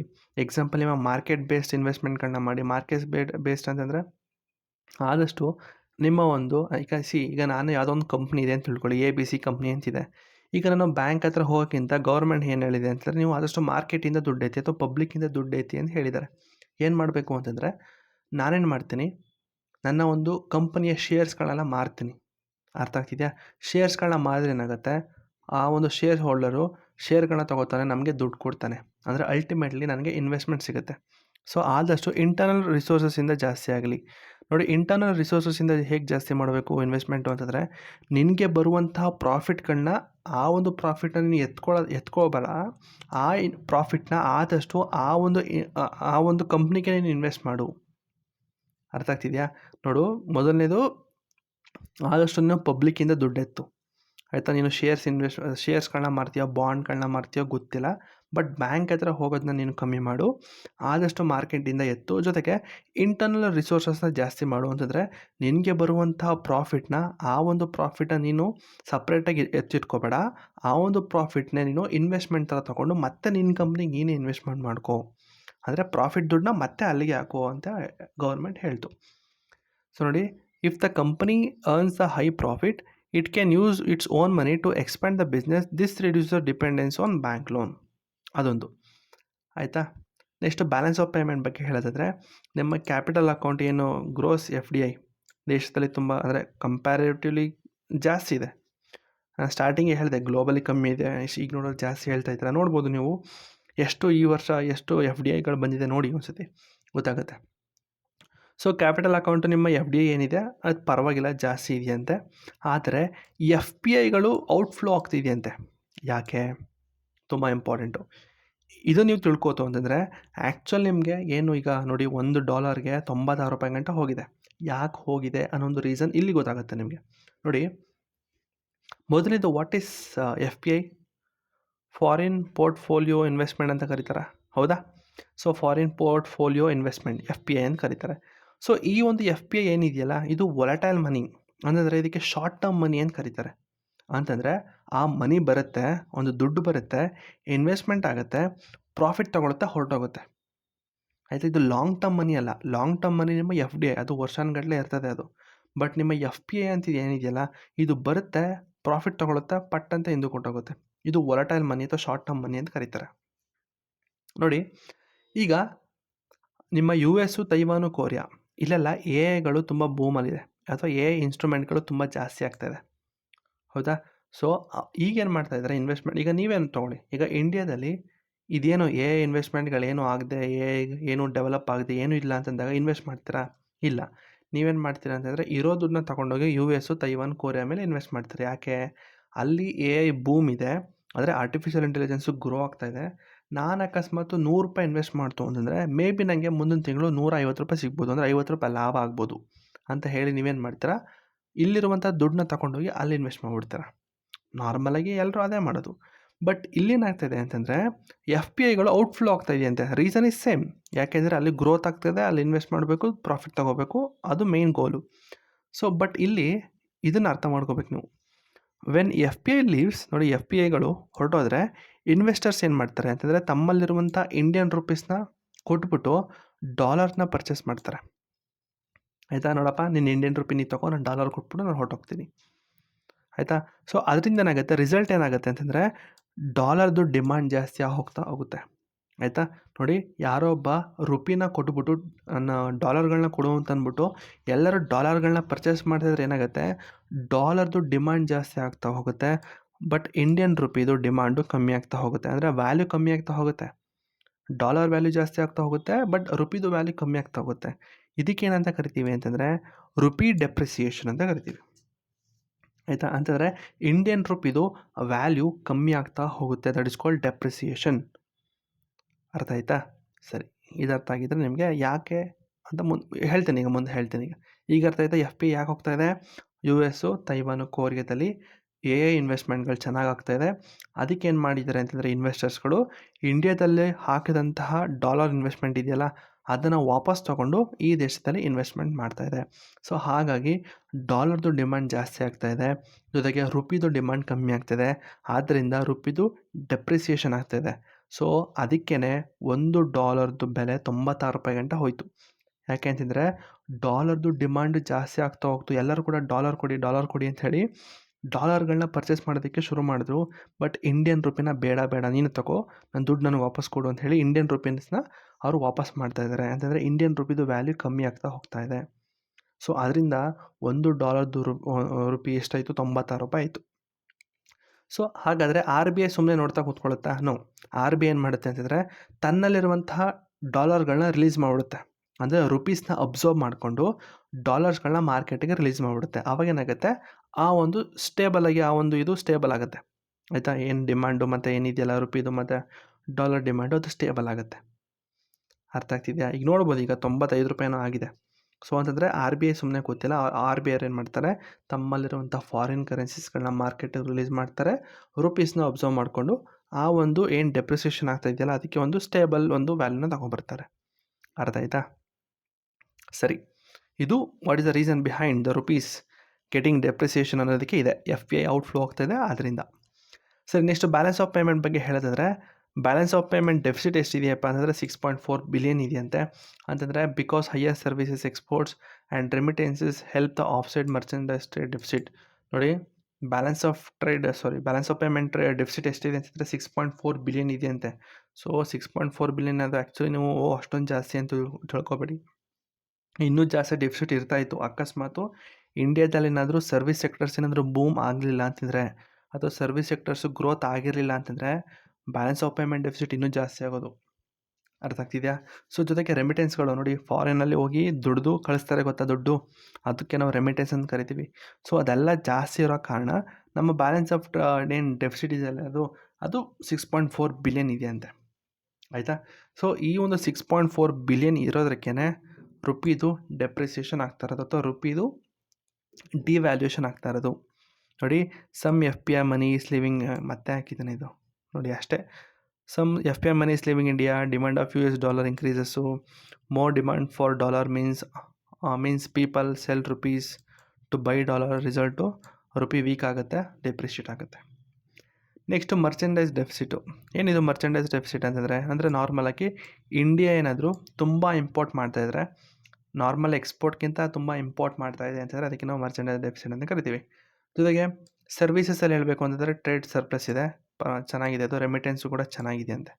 ಸೊ ಅದ್ರದ್ದೇನಿಲ್ಲ, ಬಟ್ ಇಂಪೋರ್ಟ್ ತುಂಬ ಜಾಸ್ತಿ ಮಾಡ್ತಾಯಿದ್ವಿ, ಅದು ಕೂಡ ಗೂಡ್ಸಲ್ಲಿ, ಸರ್ವೀಸಸ್ ಅಲ್ಲ, ಗೂಡ್ಸ್ ಮಾತ್ರ. ನೆಕ್ಸ್ಟು ಅನ್ಎಂಪ್ಲಾಯ್ಮೆಂಟ್ ಬಗ್ಗೆ ಹೇಳೋದಾದರೆ, unemployment is inversely proportional to the education. ನಿಮಗೆ ಗೊತ್ತು, ನೀವು ಯಾವ ರೀತಿ ಎಜುಕೇಷನ್ ತಗೋತೀರಾ ಅದ್ರ ಮೇಲೆ ನಿಮಗೆ ಎಂಪ್ಲಾಯ್ಮೆಂಟ್ ಸಿಗ್ತಾಯಿದೆ, ಹೌದಾ? ಅನ್ಎಂಪ್ಲಾಯ್ಮೆಂಟು ಅಂತ ಜಾಸ್ತಿನೂ ಇಲ್ಲ, ಸ್ಟೇಬಲ್ ಇದೆಯಂತೆ. LFPR ಅದು ಕೂಡ ಜಾಸ್ತಿ ಇದೆ. ಜೊತೆಗೆ AI ಆರ್ಟಿಫಿಷಿಯಲ್ ಇಂಟೆಲಿಜೆನ್ಸ್ ಥ್ರೆಟ್ಟು ಕೂಡ ಇದೆಯಂತೆ, ಹೌದಾ? AI ನನ್ನ ಒಂದು ಜಾಬ್ನ ಕಿತ್ಕೋಬಹುದು, AI ಬಂದು ನನ್ನ ಜಾಬ್ ಕಿತ್ಕೋಬೋದು, ಹಾಗೆ ಹೀಗೆ ಅಂತೆಲ್ಲ ಊಹಾಪೋಹಗಳೆಲ್ಲ ತುಂಬ ಜಾಸ್ತಿ ಇದೆ ಅಲ್ವ, ಅದೊಂದು. ಅದಕ್ಕೆ ಗೌರ್ಮೆಂಟ್ ಏನು ಮಾಡ್ತು ಅಂದರೆ ಲೇಬರ್ ಕೋಡ್ಗಳನ್ನ ತೊಗೊಬಂತು, ಮತ್ತು ಗಿಗ್ ವರ್ಕರ್ಸ್ ಇದೆಯಲ್ಲ, ಸೊ ಗಿಗ್ ವರ್ಕರ್ಸ್ಗಳನ್ನ ರೆಕಗ್ನೈಸ್ ಮಾಡಿ ಆದಷ್ಟು ಅವ್ರಿಗೆ ಸೋಷಲ್ ಸೆಕ್ಯೂರಿಟೀಸ್ಗಳನ್ನ ಪ್ರೊವೈಡ್ ಮಾಡ್ತು. ಎಕ್ಸಾಂಪಲ್ ಇನ್ಶೂರೆನ್ಸ್ಗಳನ್ನ ಕೊಡ್ತು, ಹೌದಾ, ಗಿಗ್ ವರ್ಕರ್ಸ್ಗೆ, ಅದೊಂದು ಗೊತ್ತಿರಲಿ. ಸೊ ಇಷ್ಟು ಒಂದು ಸೈಡ್ ಆದರೆ, ಅದರ್ ಸೈಡು ಇನ್ನೊಂದು ಸೈಡ್ ಏನಪ್ಪ ಅಂತಂದರೆ ಇಷ್ಟು ಮುಗೀತು ಅಂತಂದರೆ ನೆಕ್ಸ್ಟ್ ಸ್ಕೀಮ್ಸ್ಗೆ ಹೋಗ್ಬೋದು. ನೋಡಿ, ಇನ್ನೊಂದು ಸೈಡ್ ಏನಪ್ಪ ಅಂತಂದರೆ, ಅದರ್ ಸೈಡ್ ಹೇಳೋದಾದರೆ ನೋಡಿ, ನಮ್ಮ ಒಂದು ಇಂಡಿಯನ್ ಎಕಾನಮಿ ಯಾವ ರೀತಿ ಇದೆ ಅಂತಂದರೆ ಗೋಲ್ಡಿಲಾಕ್ ಮೂಮೆಂಟ್ ಇದೆ ಅಂತೆ, ಆಯಿತಾ? ಗೋಲ್ಡಿಲಾಕ್ ಮೂಮೆಂಟಲ್ಲಿ ಇಂಡಿಯನ್ ಎಕಾನಮಿ ಇದೆಯಂತೆ. ಗೋಲ್ಡಿಲಾಕ್ ಅಂತಂದರೆ ಏನು? Not too hot, not too cold, just right ಅಂತ. ಅಂದರೆ ತುಂಬ ಅಂದರೆ ತುಂಬ ಬಿಸಿನೂ ಅಲ್ವಂತೆ, ತುಂಬ ಅಂದರೆ ತುಂಬ ಕೋಲ್ಡು ಅಲ್ವಂತೆ, ಒಂದು ಪ್ರಾಪರ್ ಆಗಿದೆಯಂತೆ. ಸೊ ಅದಕ್ಕೆ ಏನಂತ ಕರಿತೀವಿ ಅಂತಂದರೆ ಗೋಲ್ಡಿಲಾಕ್ ಅಂತ ಕರೀತಾರೆ. ಸೊ ಇಂಡಿಯಾದಲ್ಲಿ ಹೈ ಗ್ರೋತು ಮತ್ತು ಲೋ ಇನ್ಫ್ಲೇಷನು, ಆಯಿತಾ? ಸೊ ಅದಕ್ಕೆ ನಾವು ಗೋಲ್ಡಿಲಾಕ್ ಅಂತ ಕರಿತೀವಿ. ನೋಡಿ, ಇಷ್ಟೆಲ್ಲ ಇದ್ದರೂ ಕೂಡ ನೋಡಿ, ಗೋಲ್ಡಿಲಾಕ್ ಅಂತಂದರೆ ಒಳ್ಳೆ ಟರ್ಮ್, ಅದು ಗೊತ್ತಿರಲಿ. ನಿಮ್ಮ ಒಂದು ಮೈನ್ಸಲ್ಲಿ Indian economy is at the goldilock area ಅಂತಲೂ ಕೂಡ ನೀವು ಬರಿಬೋದು. ಯಾಕೆಂತಂದರೆ ಇಂಡಿಯನ್ ಎಕಾನಮಿ ತುಂಬ ಬಿದೋಗೂ ಇಲ್ಲ, ತುಂಬ ಗ್ರೋತು ಆಗಿಲ್ಲ, ಒಂದು ಸ್ಟೇಬಲ್ ಆಗಿ ಒಂದು ಲೆವೆಲಲ್ಲಿದೆ, ಆಯಿತಾ? ಎಕ್ಸಾಂಪಲ್ ಹೇಳಬೇಕು ಅಂತಂದರೆ ವೀಕ್ ನಾಮಿನಲ್ ಗ್ರೋತ್. ನೋಡಿ, ಇದು ಒಂದು ಸ್ಟೇಬಲ್ ಏರಿಯಾ. ಯಾಕೆಂತಂದರೆ ನಮ್ಮ ಒಂದು ಗ್ರೋತು ಸಿಂಗಲ್ ಡಿಜಿಟಲ್ ಇದೆ. ಅಂತಂದರೆ ಒಂದು 9% ಅಲ್ಲ, 7%, ಇದು 9% ಅಲ್ಲ, ನಾಮಿನಲ್ ಗ್ರೋತ್ 7%, ಸರಿ, ನಾಮಿನಲ್ ಗ್ರೋತ್ ಅಲ್ವ ಇದು, 9% ಇದೆಯಂತೆ. ಸೊ ಹಾಗಾಗಿ ಅದೊಂದು, this means income, sales and tax collection are not growing very rapidly. ನಿಮಗೆ ಗೊತ್ತು ಟ್ಯಾಕ್ಸ್ ಎಷ್ಟು ಚೆನ್ನಾಗಿ ಕಟ್ತಾ ಇದ್ದಾರೆ ಅಂತ, ಇನ್ಕಮ್ ಟ್ಯಾಕ್ಸ್ ಎಷ್ಟು ಚೆನ್ನಾಗಿ ಕಟ್ತಾ ಇದ್ದಾರೆ ಅಂತ ನಿಮಗೂ ಚೆನ್ನಾಗಿ ಗೊತ್ತು, ಹೌದಾ? ಸೊ ಹಾಗಾಗಿ ವೀಕ್ ನಾಮಿನಲ್ ಗ್ರೋತ್ ಇದೆಯಂತೆ. ಮತ್ತು ಲೋ ಇನ್ಫ್ಲೇಷನ್ನು, ಇದರಿಂದ ಏನಾಗುತ್ತೆ, low demand from the consumers 2%. ಅಂದರೆ normally moderate inflation is a sign of a people are buying goods. ನೋಡಿ, ದೇಶದಲ್ಲಿ ತುಂಬ ಅಥವಾ ಲೆಸ್ ಇನ್ಫ್ಲೇಷನ್ ಇದ್ದರೂ ಕೂಡ ಕಷ್ಟ ಆಗುತ್ತೆ, ಹೈ ಇನ್ಫ್ಲೇಷನ್ ಇದ್ದರೂ ಕಷ್ಟ ಆಗುತ್ತೆ. ಒಂದು ಮಾಡರೇಟಾಗಿ ಇನ್ಫ್ಲೇಷನ್ ಇರಬೇಕು, ಅರ್ಥ ಆಯ್ತಾ? ಸೊ ಅವಾಗೇನಾಗುತ್ತೆ, ಪ್ರೊಡ್ಯೂಸರ್ಗೂ ಕೂಡ ಒಂದು ಹೆಲ್ಪ್ ಆಗುತ್ತೆ. ನೋಡಿ, ಅಕಸ್ಮಾತ್ ನಾನು ಪ್ರೊಡ್ಯೂಸ್ ಮಾಡುವಂತಹ ಒಂದು ಪದಾರ್ಥ ಮಾರ್ಕೆಟಲ್ಲಿ ಜಾಸ್ತಿ ವ್ಯಾಲ್ಯೂ ಇತ್ತು ಅಂತಂದರೆ ಅವನೇನು ಮಾಡ್ತಾನೆ, ಮತ್ತೆ ಪ್ರೊಡ್ಯೂಸ್ ಮಾಡ್ತಾನೆ, ಅರ್ಥ ಆಯ್ತಿದೆ. ಈಗ ಯಾರೊಬ್ಬ ಈರುಳ್ಳಿ ಬೆಳೀತಾ ಇದ್ದಾನೆ ಅಂತ ತಿಳ್ಕೊಳ್ಳಿ, ನಾರ್ಮಲಾಗಿ 20 ರೂಪಾಯಿ, ಇನ್ಫ್ಲೇಷನ್ ಏನೂ ಇಲ್ಲ ಅಂತ ತಿಳ್ಕೊಳ್ಳಿ, 20 ರೂಪಾಯಿ ಇರುತ್ತೆ. ಅಕಸ್ಮಾತ್ ಇನ್ಫ್ಲೇಷನ್ ಒಂದು 10% ಇತ್ತು ಅಂತ ತಿಳ್ಕೊಳ್ಳಿ, ಅವಾಗ ಏನಾಗುತ್ತೆ, 20 ರೂಪಾಯಿ ಇದ್ದಿದ್ದು 30 ರೂಪಾಯಿ ಆಯಿತು ಅಂತ ತಿಳ್ಕೊಳ್ಳಿ, ಆಯಿತಾ. 30 ರೂಪಾಯಿ ಆಯಿತು ಅಂತ ತಿಳ್ಕೊಳ್ಳಿ, ಅವಾಗ ಏನಾಗುತ್ತೆ, 10% ಇಂಕ್ರೀಸ್ ಆಗಿರೋದಕ್ಕೆ ನಾರ್ಮಲಾಗಿ 30 ರೂಪಾಯಿ ಆಯಿತು.